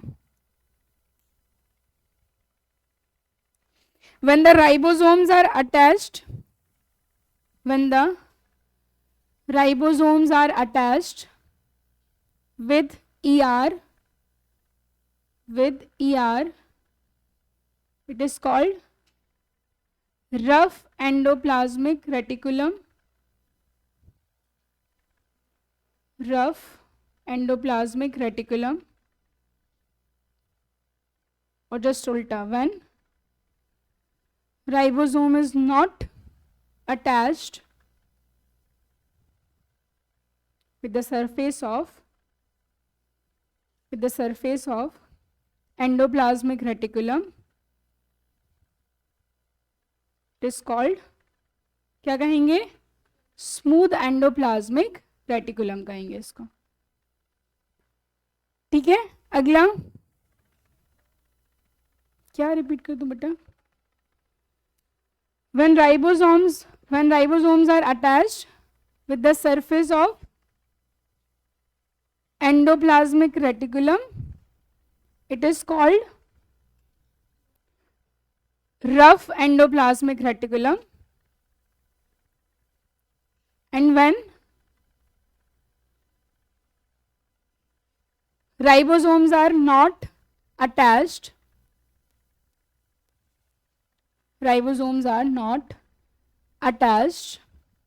with the surface of endoplasmic reticulum, it is called smooth endoplasmic reticulum. अगला लिखो, राइबोसोम. दो तीन ही है, फटाफट लिख लो, फिर सारा याद करेंगे. राइबोसोम, डिस्कवरर कौन है राइबोसोम का,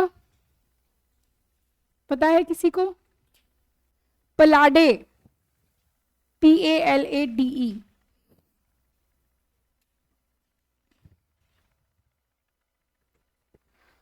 Ribosomes are numerous.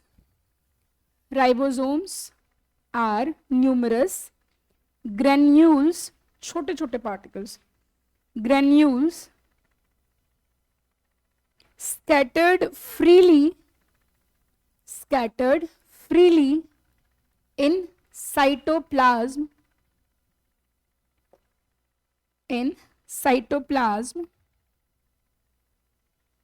आगे लिखो, क्या ये सब में प्रेजेंट होते हैं, present in both eukaryotic, prokaryotic, plant cell, animal cell. हर सेल में क्या होगा, राइबोसोम। तो ये यूनिवर्सल एग्जिस्टेंस है इसकी। किससे बना है ये? प्रोटीन से। और प्रोटीन बनने से पहले क्या होता है? आरएनए से पहले लिख लो, they are made up of RNA and protein, they are made up of RNA and protein,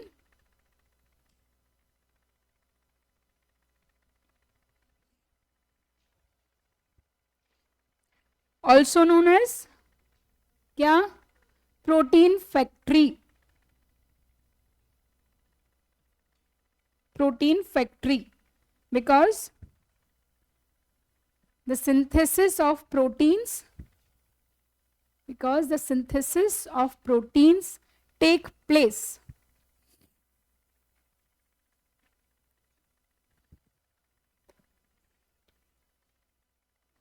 अब मुझे बताओ प्रोकैरियोटिक में किस टाइप का राइबोसोम है? लिख लो 70S और यूकैरियोटिक में 80S।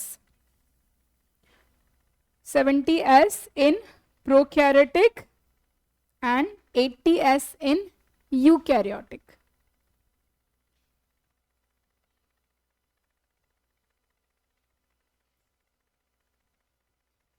लिखना इतना ज्यादा हो गया, अभी फिर से चलो मुझे बताओ। Study of cell is known as, सबको याद हो गया? What is cytology? बोलो, बिना बोले याद नहीं होगा। Study of cell is, who discovered the cell for the very first time? when? किसमें? Dead cork. ठीक है, इसके बाद लिविंग सेल लुएनहॉक, जो कि क्या था? एक लिविंग सेल था या बैक्टीरिया हम इसको कह सकते हैं। न्यूक्लियस किसने डिस्कवर किया है? कब किया है? 1831। ठीक है, सेल के नंबर के आधार पर सेल्स के कितने टाइप हैं? 2। कौन कौन से? यूनिसेलुलर एंड यूनि मतलब, तो जो ऑर्गेनिज्म एक सेल से बना होगा यूनिसेलुलर, जो मल्टीपल सेल से बना होगा मल्टीसेलुलर। यूनिसेलुलर का एग्जांपल बैक्टीरिया, अमीबा, ईस्ट, और मल्टीसेलुलर ह्यूमन बॉडी, कुछ भी, कोई भी जानवर जो नाम लेना हो वो। ठीक है, इसके बाद on the basis of structure of nucleus, कौन कौन सी? प्रोकैरियोटिक एंड, जिसमें न्यूक्लियस वेल डिफाइंड नहीं है, जिसमें न्यूक्लियर मेम्ब्रेन नहीं है, जिसमें साइटोप्लाज्म और न्यूक्लियोप्लाज्म अलग अलग नहीं है, मिले हुए हैं, पर इनमें क्या होता है? राइबोसोम होता है। और क्या होता है? सेल मेम्ब्रेन होती है। और कौन से टाइप का राइबोसोम होता है? देखो, जो ये प्रोकैरियोट है, ये छोटी वाली सेल्स हैं, डेवलप नहीं है ना, इसलिए छोटा नंबर आपका किस में आ जाएगा? प्रोकैरियोट में आ जाएगा, और बड़ा नंबर 80 आपका यूकैरियोटिक में आ जाएगा। ठीक है, इसके बाद प्रोकैरियोटिक, जिनमें सब कुछ है, वेल डिफाइंड न्यूक्लियस है, ऑर्गन्स हैं, एवरीथिंग। कौन कौन से ऑर्गन्स हैं जिसमें हमने सबसे पहले कौन सा देखा है? न्यूक्लियस, सबसे इंपॉर्टेंट। न्यूक्लियस को क्या बोलते हैं? ब्रेन या फिर? क्यों? क्योंकि ये बता रहा है कि भैया आगे ये करना है, आगे ये करना है। Every cellular function is being defined by the nucleus. और क्या होता है न्यूक्लियस के अंदर? डीएनए होता है। ठीक है, इसके बाद हमने क्या देखा? Cell membrane. तो सेल मेम्ब्रेन एक ट्रांसपेरेंट लेयर होती है and it is semi permeable, semi या फिर सिलेक्टिवली परमिएबल। जो भी सब्सटेंस है उसका अंदर जाना बाहर आना ये डिसाइड करती है। और क्या करती है? ये हेल्प इन द ट्रांसपोर्टेशन। क्या ये शेप प्रोवाइड करती है? नहीं करती। अगला हमने देखा cell wall. What is cell wall? तो जो सेल वॉल है वो शेप डिफाइन करती है, स्ट्रक्चर देती है। मेनली किस में मिलती है हमें? प्लांट सेल में। क्या ये परमिएबल है? Yes, it is freely permeable without any hindrance. Entry और एग्जिट होता है, कुछ भी नहीं बोलती है सेल वॉल। अगला सबसे important mitochondria.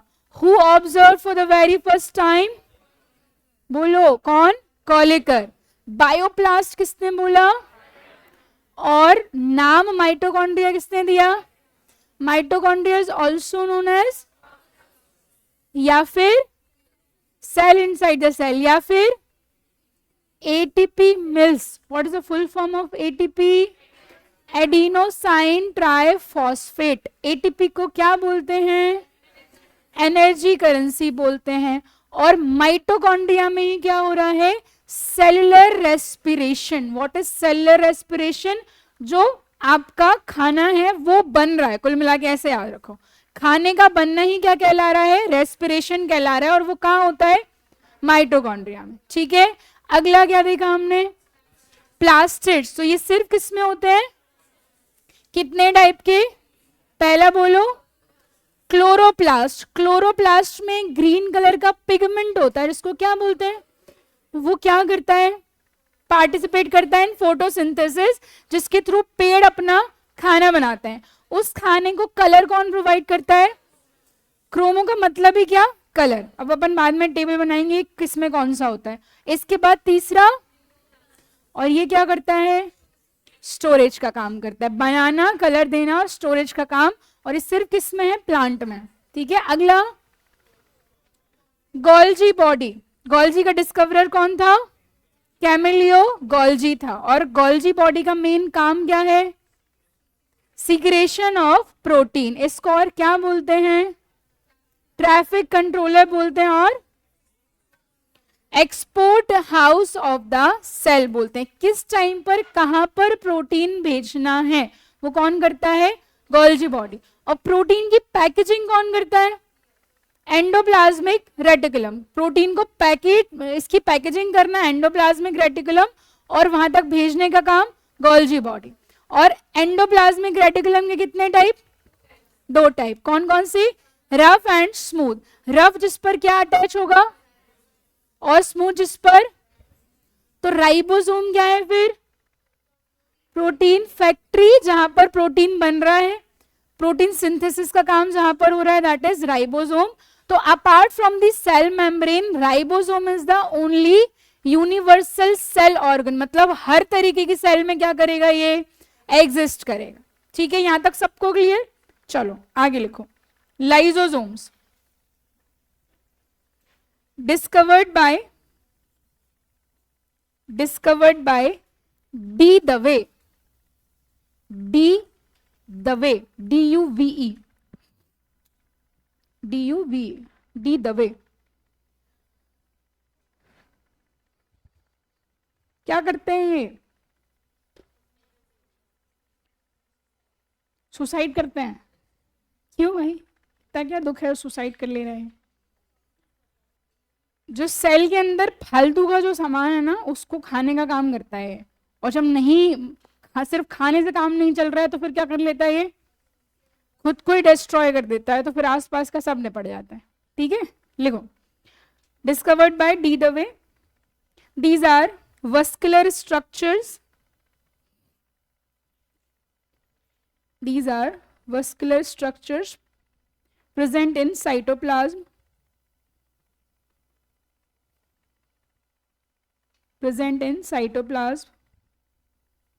occur in different shapes,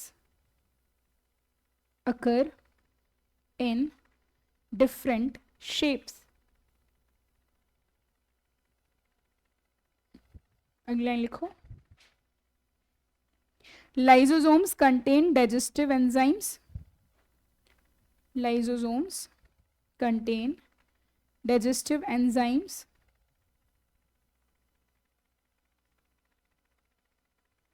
Next line. Many damaged cells are rapidly destroyed or dissolved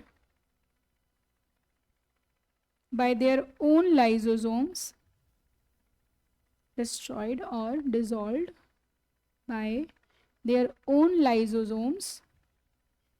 hence these are called suicidal bags.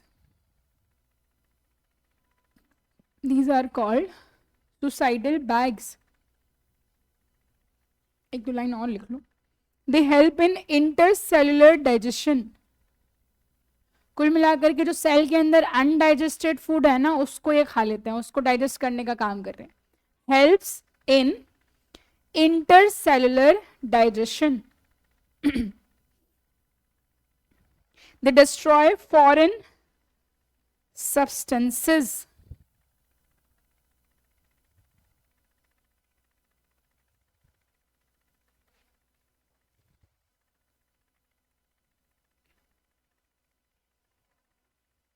ठीक है, चलो तुम्हारे नोट्स में भी देख लेते हैं। सेम ही बातें लिखी है वैसे तो, पर याद करेंगे। देखो अब जो ये लिख रहे हो घर जाके आदत बना लेना, और ये आदत सबको होना चाहिए। बड़ा ही सिंपल है जो हमने यहाँ पे पढ़ा है, अगर जाके तुरंत रिवाइज कर लोगे तो ठीक है। अब 2 दिन 3 दिन के बाद तुमको याद आ रहा है कि वो मैडम आई थी, बायो वायो पढ़ाया, हाँ चलो देख ले रहे हैं, तो जब तक कि ये जो 1 घंटा 2 घंटा तुमने पढ़ा है सब वैनिश आउट हो जाएगा और ये लेक्चर वेस्ट है फिर। तो अगर हमने कोचिंग में फीस भरी है, हम यहाँ बैठ करके पढ़ रहे हैं, तो एक आदत सब में होना चाहिए कि यहाँ जो पढ़ा है एटलीस्ट उसका रिवीजन आप करें, नहीं तो ये पढ़ना वेस्ट हो जाएगा। इतनी हमारी ग्रेस्पिंग कैपेसिटी नहीं है कि एक बार में हमें सब याद हो जाए। यहाँ अभी आपको 60-70% जो याद हुआ है, धीरे धीरे धीरे वो घर पहुंचोगे तब तक वो 20-30 ही रहेगा। और क्योंकि वही पढ़ा है वही लिखा है, जाकर के ये 2-4 पन्ने देख लोगे तो बहुत अच्छे से चीजें याद हो जाएंगी।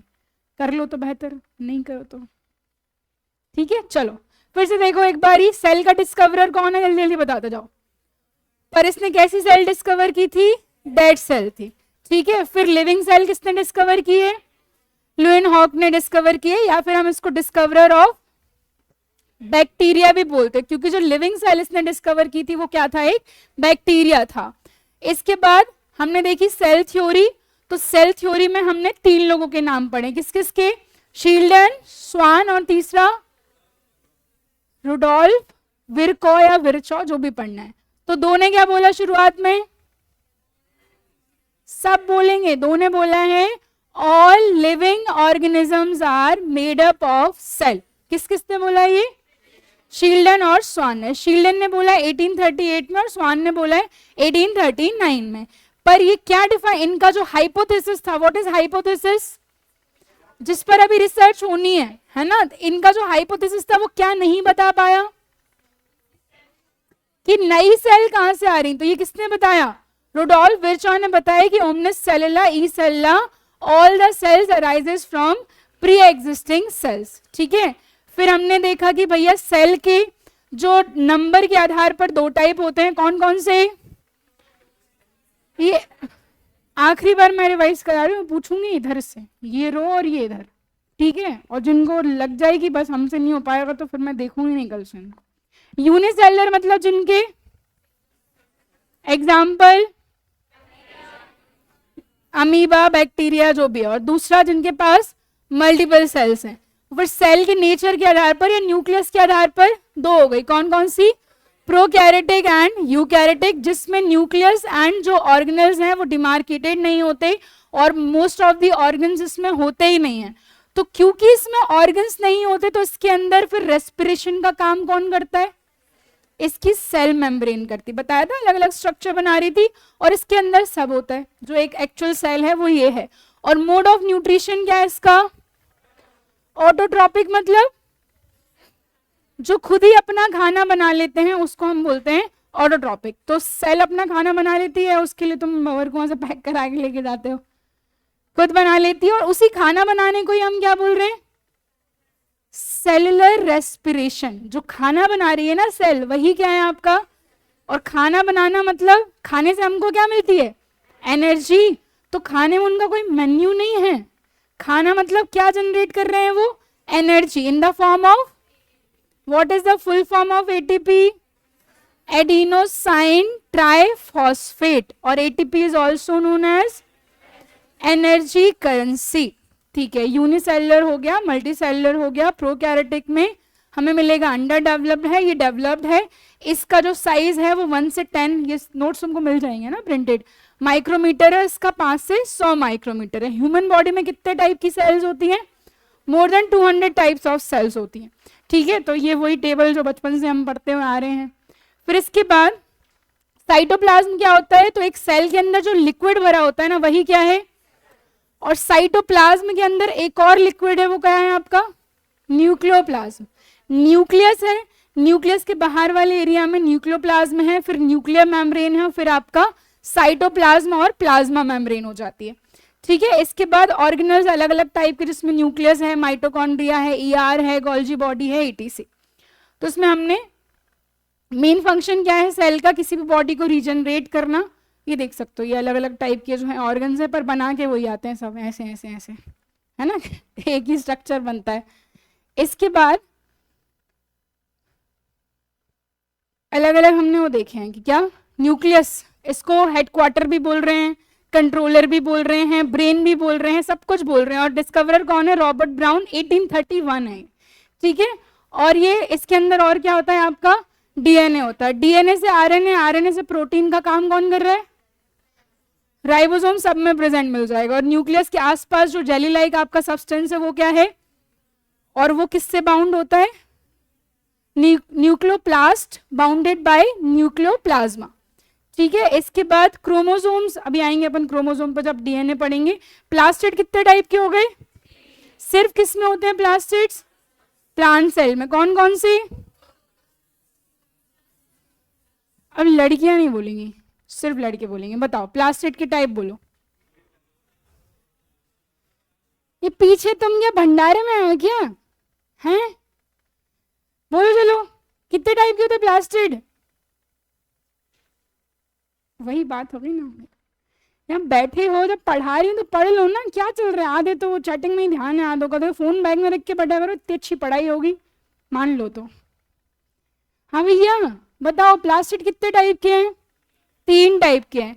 प्लास्टिड को आप किचन समझो, पेड़ों में प्लास्टिड मतलब किचन, एक खाना बना रहा है, एक खाने को कलर कर रहा है, और एक खाने को क्या कर रहा है, स्टोर कर रहा है। कितने टाइप की हो गई, 3। कौन कौन सी, क्लोरोप्लास्ट खाना बनाता है, फिर जो खाने को कलर दे रहा है, और फिर जो खाने को स्टोर कर रहा है। ठीक है, प्रोटीन फैक्ट्री किसको बोलते हैं, प्रोटीन फैक्ट्री राइबोसोम। क्यों, क्योंकि यहाँ पे क्या हो रहा है, प्रोटीन सिंथेसिस का काम हो रहा है। पावर हाउस किसको बोलते हैं, यहाँ पे क्या हो रहा है, एनर्जी बन रही है। ठीक है, और क्या बोलते हैं माइटोकॉन्ड्रिया को, सेल इनसाइड द सेल। और न्यूक्लियस के अलावा और कौन सा ऑर्गन है जहां पे डीएनए होता है, माइटोकॉन्ड्रिया होती है। ठीक है, और किस सेल में नेकेड डीएनए होता है, क्यों, क्योंकि उसका जो न्यूक्लियस है उसके आसपास कोई भी मेम्ब्रेन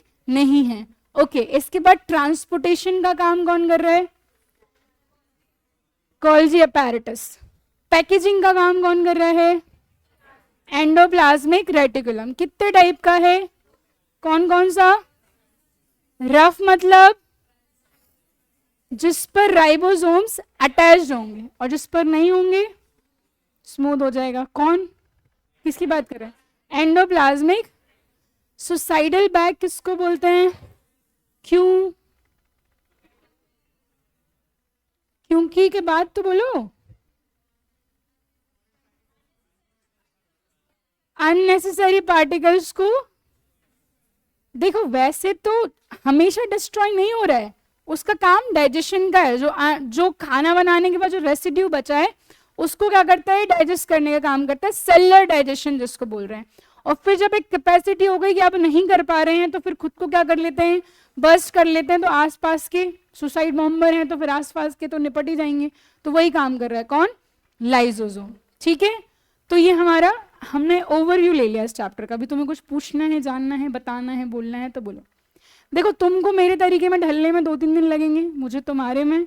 तो कुछ भी दिक्कत लगे बोलना, जब तक बोलोगे नहीं मुझे पता नहीं चलेगा कि तुम्हें क्या इशू आ रहा है।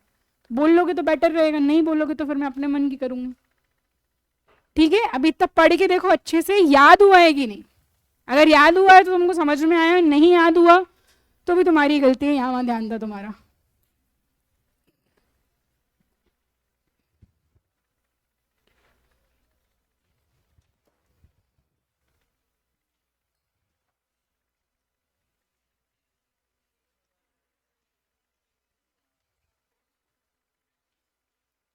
बातें नहीं करो, अपनी अपनी कॉपी अपना अपना पढ़ना है, दूसरे ने क्या पढ़ा ये नहीं देखना है।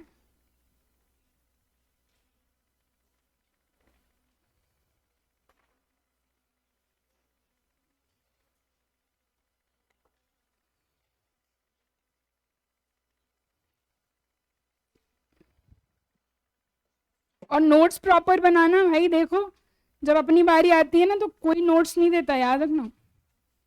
फिर यहाँ आके प्रिंट आउट PDF यही देखते हुए चलते हैं सब। रीडिंग लगाओ फटाफट से, कुछ भी डाउट लग रहा है तो पूछो।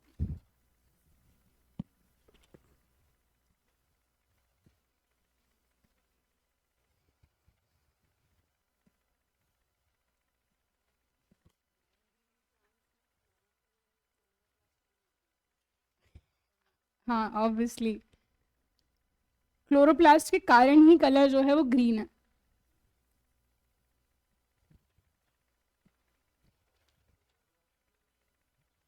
क्लोरोप्लास्ट में ही तो क्लोरोफिल है ना भाई, क्लोरोप्लास्ट ही नहीं होगा तो क्लोरोफिल बन फोटोसिंथेसिस तो होगा, फंक्शनिंग भी होगी। और कुछ ऐसे जो नॉन ग्रीन है ना वो फिर हेटेरोट्रॉपिक हो जाते हैं, ऑटोट्रॉपिक नहीं होंगे, उनकी डिपेंडेंसी हो जाती है किसी दूसरे पे।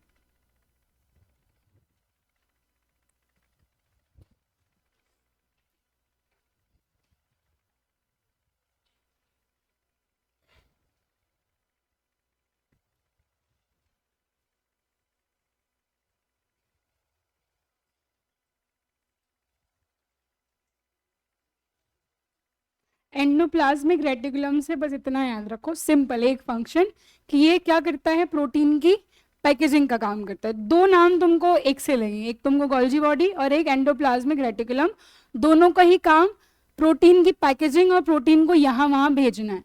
तो यहाँ वहाँ भेजने का जो मेन काम है वो कौन कर रहा है, गोल्जी अपैरेटस, और उसकी पैकेजिंग का काम और कहाँ भेजना है, एड्रेस डिसाइड, वो कौन कर रहा है, एंडोप्लाज्मिक रेटिकुलम। और इससे क्वेश्चन पता है क्या बोलते हैं, कि रफ कौन सा है स्मूथ कौन सा है, इतने ही लेवल का क्वेश्चन आएगा इससे।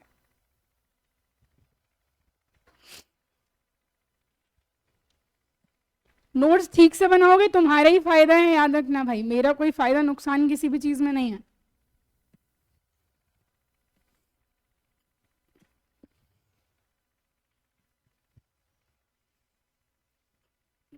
किसी ने भी अभी तक प्रीलिम्स भी नहीं दिया, एक बार भी कोई भी नहीं जिसने प्रीलिम्स दिया, दिया है पिछला 25 का कितने नंबर आए थे? सब अपने से ही करते, नंबर तो बताते कहाँ है वो।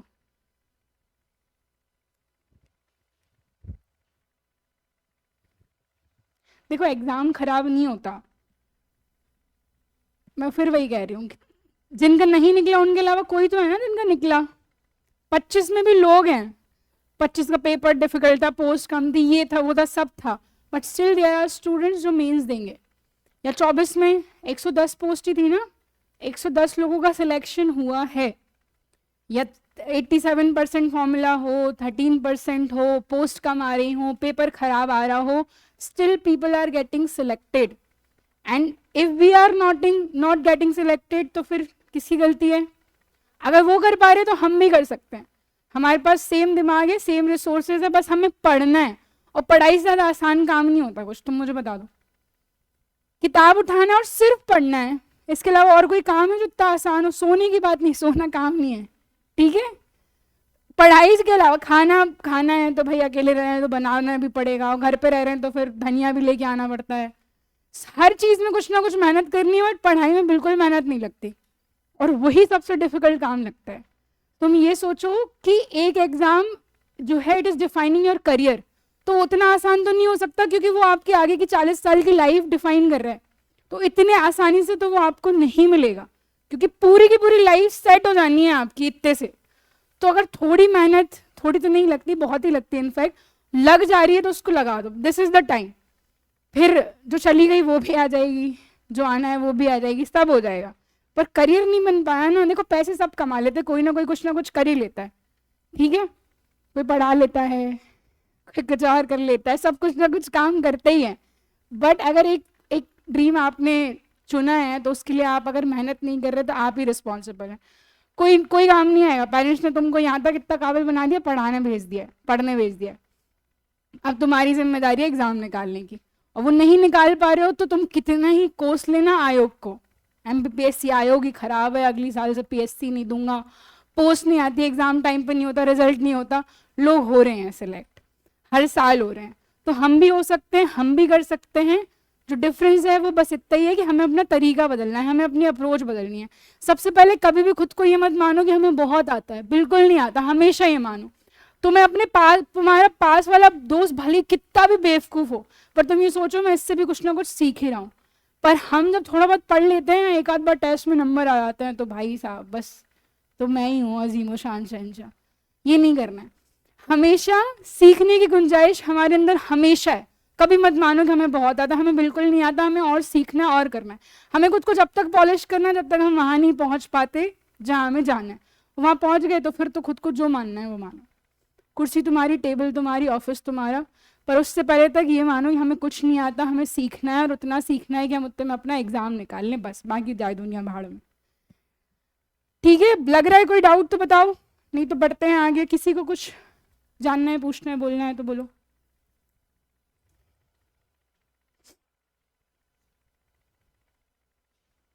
बड़े बेसिक क्वेश्चन आते हैं इस चैप्टर से, कुछ भी बहुत डिफिकल्ट नहीं आता। इनफैक्ट पूरी बायो ही बड़ी बेसिक सी आती है।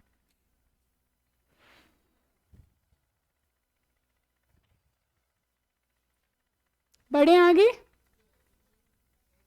राइबोसोम,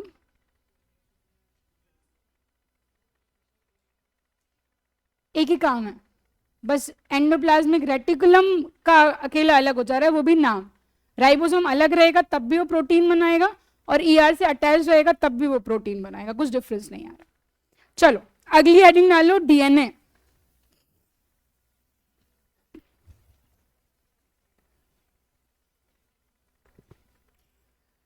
डीएनए काफी चीजें सुनी होंगी तुमने। डीएनए का फुल फॉर्म सुना होगा। What is the full form of DNA?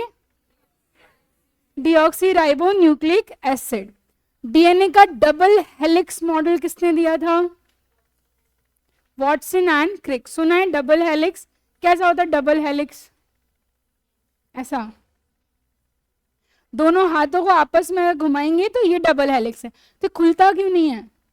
अगर हमारी बॉडी के अंदर इस तरीके से डीएनए है, ये रहा, यही तो रहा, ये दिख रहा है, तो ये खुल क्यों नहीं रहा है? बताओ। इसमें एक्चुअली एक रबर लगी होती है, ऐसा मान लो, उसको हम बोलते हैं हिस्टोन प्रोटीन, है ना। तो हिस्टोन प्रोटीन क्या करता है? इसको बांध के रखता है, इसको खोलने नहीं देता। तो जो डीएनए होता है वो उस तरीके से डबल हेलिक्स मॉडल मिल जाएगा, डबल स्ट्रैंड का मिल जाएगा, जबकि आरएनए आपको सिंगल मिलेगा, ये डबल नहीं होता। और डीएनए के बाद ही फॉर्मेशन हो रहा है किसका? आरएनए का, और इसी से क्या बनेगा? प्रोटीन बनेगा। ठीक है, डीएनए इट फुल फॉर्म लिख लेना सब, deoxy ribo nucleic acid.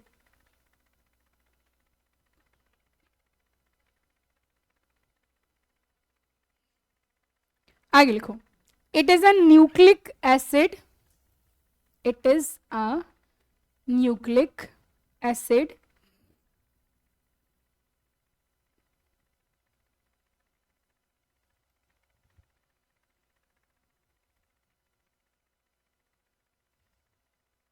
small amount of DNA is also found in किसमें? माइटोकॉन्ड्रिया। और माइटोकॉन्ड्रिया के अलावा भी एक और ऑर्गन है जिसमें मिलता है, प्लास्टिड में भी, और specify chloroplast, also found in the mitochondria and chloroplast. पर क्लोरोप्लास्ट सिर्फ किस में होता है? और माइटोकॉन्ड्रिया सब में होती है। इस वजह से क्वेश्चन सिर्फ माइटोकॉन्ड्रिया पे बनता है। DNA contains,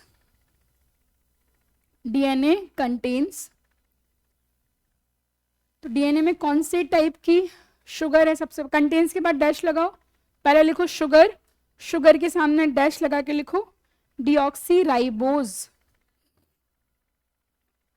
deoxyribose.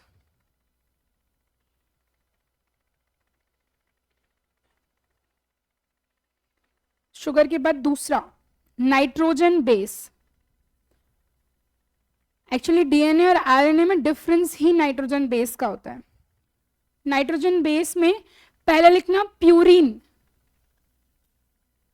Purine PURINE, इसमें दो हैं प्यूरिन के अंदर, कौन कौन से? Adenine and guanine.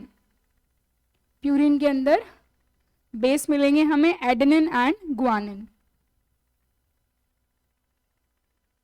ठीक है, दूसरा नाइट्रोजन बेस पहला कौन सा हो गया, इसके अंदर कौन कौन है, adenine and guanine. Nitrogen base दूसरा पायरिमिडीन, PYRIMIDINE, पायरिमिडीन। इसमें भी दो हैं, कौन कौन से, thymine and cytosine, thymine and cytosine. और तीसरा नाइट्रोजन बेस वो आरएनए में आएगा, फॉस्फेट।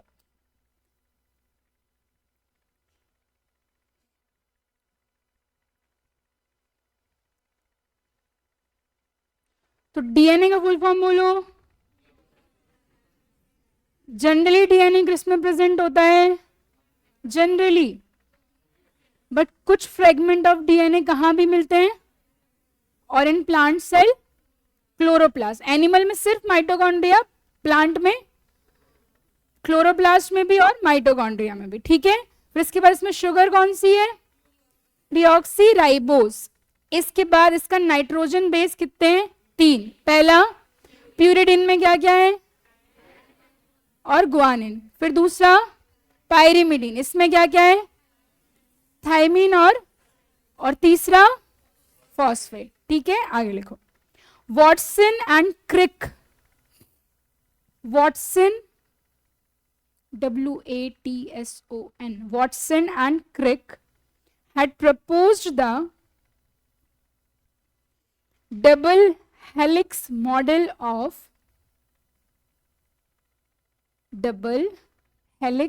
ऐसा model of DNA in 1953। इसके लिए इनको क्या मिला था, नोबेल मिला था 62 में। इस बारी किसको मिला है, मेडिसिन का, मेडिसिन का नोबेल प्राइज किसको मिला है इस बारी,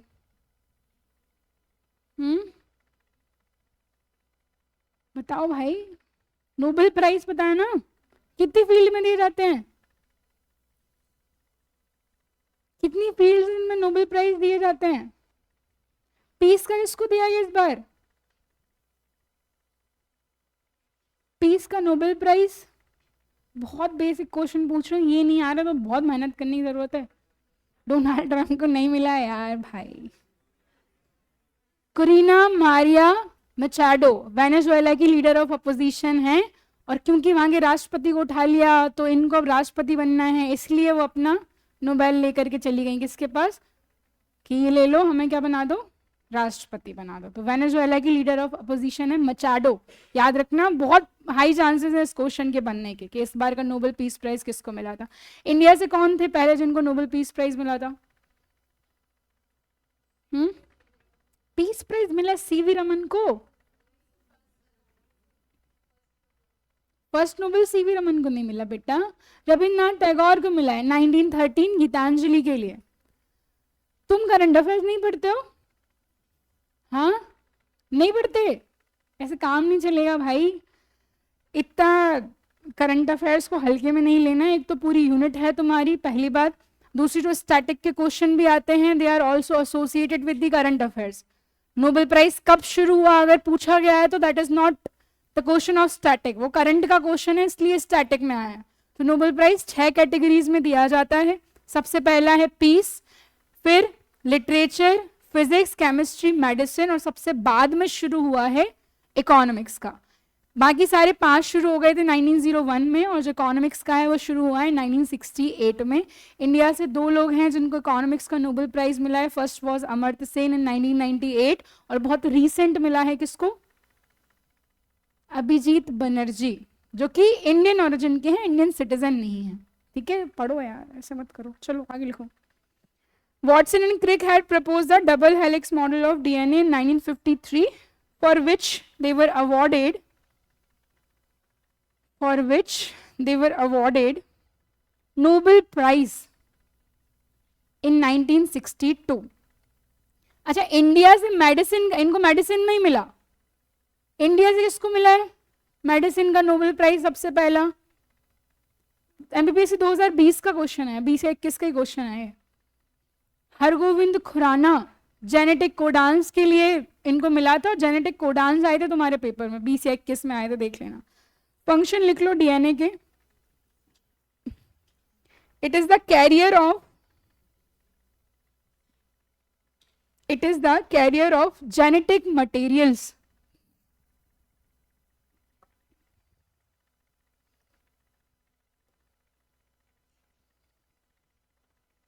and also regulates the protein synthesis.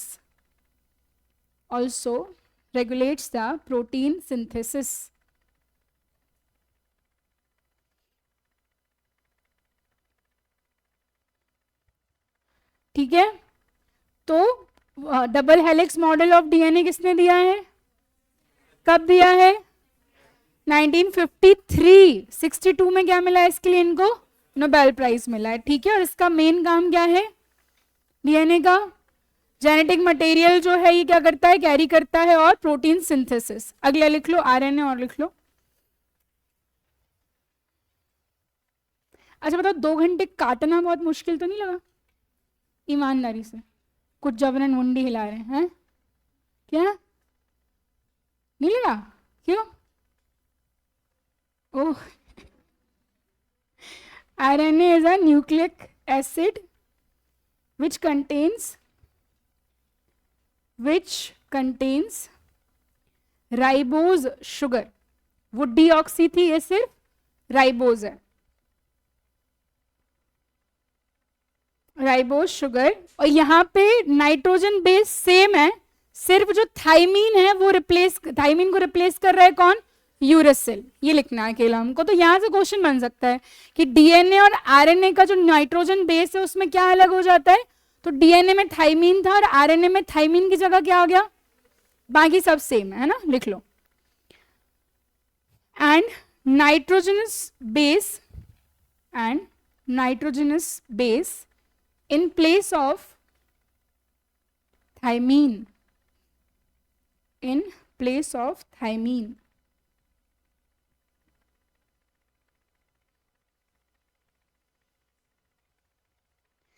तीन टाइप के आरएनए होते हैं, 3 टाइप के। पहला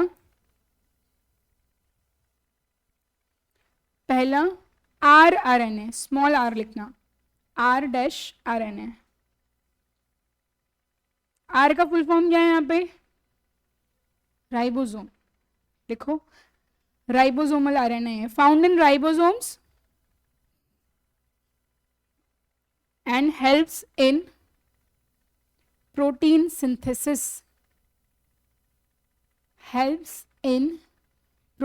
synthesis.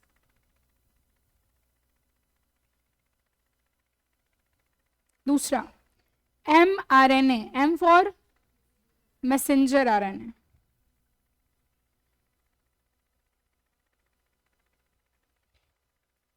Produced by DNA through transcription, और इसी से फिर आगे प्रोटीन बनता है। Produced by DNA through transcription, helps in protein synthesis।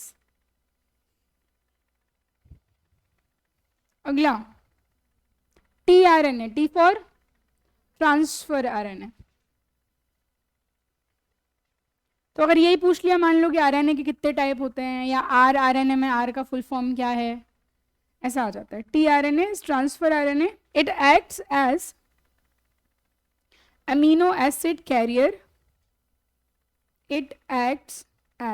amino acid carrier, during protein synthesis। अब तुम्हारा होमवर्क ये है कि तुमको डिफरेंस लिख के लाना है, किसमें? आरएनए और डीएनए में। ठीक है, इसके अलावा कोई और चीज किसी को बोलनी है? और बाकी भाई करंट अफेयर्स पढ़ना शुरू करो। एक काम करते चलो, मैं तुमको डेली 2 टॉपिक दे दिया करूंगी, पढ़ के आओगे तो ही दूंगी ईमानदारी से। तो सबसे पहले तुम नोबेल प्राइज ही पढ़ के आओ। इंडिया से सबसे पहला किसको मिला है? कब मिला है? Not only from India, from Asia से पहले व्यक्ति कौन थे? रविन्द्रनाथ टैगोर। 1913 इनकी किताब थी कौन सी? गीतांजलि। और इंडिया का नोबेल पीस प्राइज अभी भी नहीं बताया किसी ने, इतने में तो गूगल हो जाना चाहिए था। Mother Teresa. तो मदर टेरेसा इंडियन थी क्या? फिर क्यों कह रहे हैं कि पहली इंडियन जिनको नोबेल पीस प्राइज मिला है? अरे मुंह से बोला करो ना, वहीं बड़बड़ कर लेते हो। जिस टाइम पे उनको नोबेल मिला था, at that time she had acquired the Indian citizenship, but originally she was from Macedonia. But जब नोबेल प्राइज मिला किसका? पीस का, तब वो क्या थी? इंडियन सिटीजन थी। पहला मेडिसिन में किसको मिला है? हरगोविंद खुराना। पहला फिजिक्स में किसको मिला है? सीवी रमन। सीवी रमन ने क्या किया था? Scattering of light. और जिस दिन इनने स्कैटरिंग ऑफ लाइट खोजा था उस दिन क्या तारीख थी? ये भी याद रखना पड़ेगा तुमको। नेशनल साइंस डे कब मनाते हैं? वो नेशनल साइंस डे भी आ रहा है, अभी आ रहा है इसी महीने में, 28 फरवरी को। ये पीएससी का क्वेश्चन है, जितनी लाइनें बोली हैं सारी आई हुई हैं, ठीक है। और किसी को कोई समस्या लगी हो तो मुझे बता दो। कुछ है? बोलो।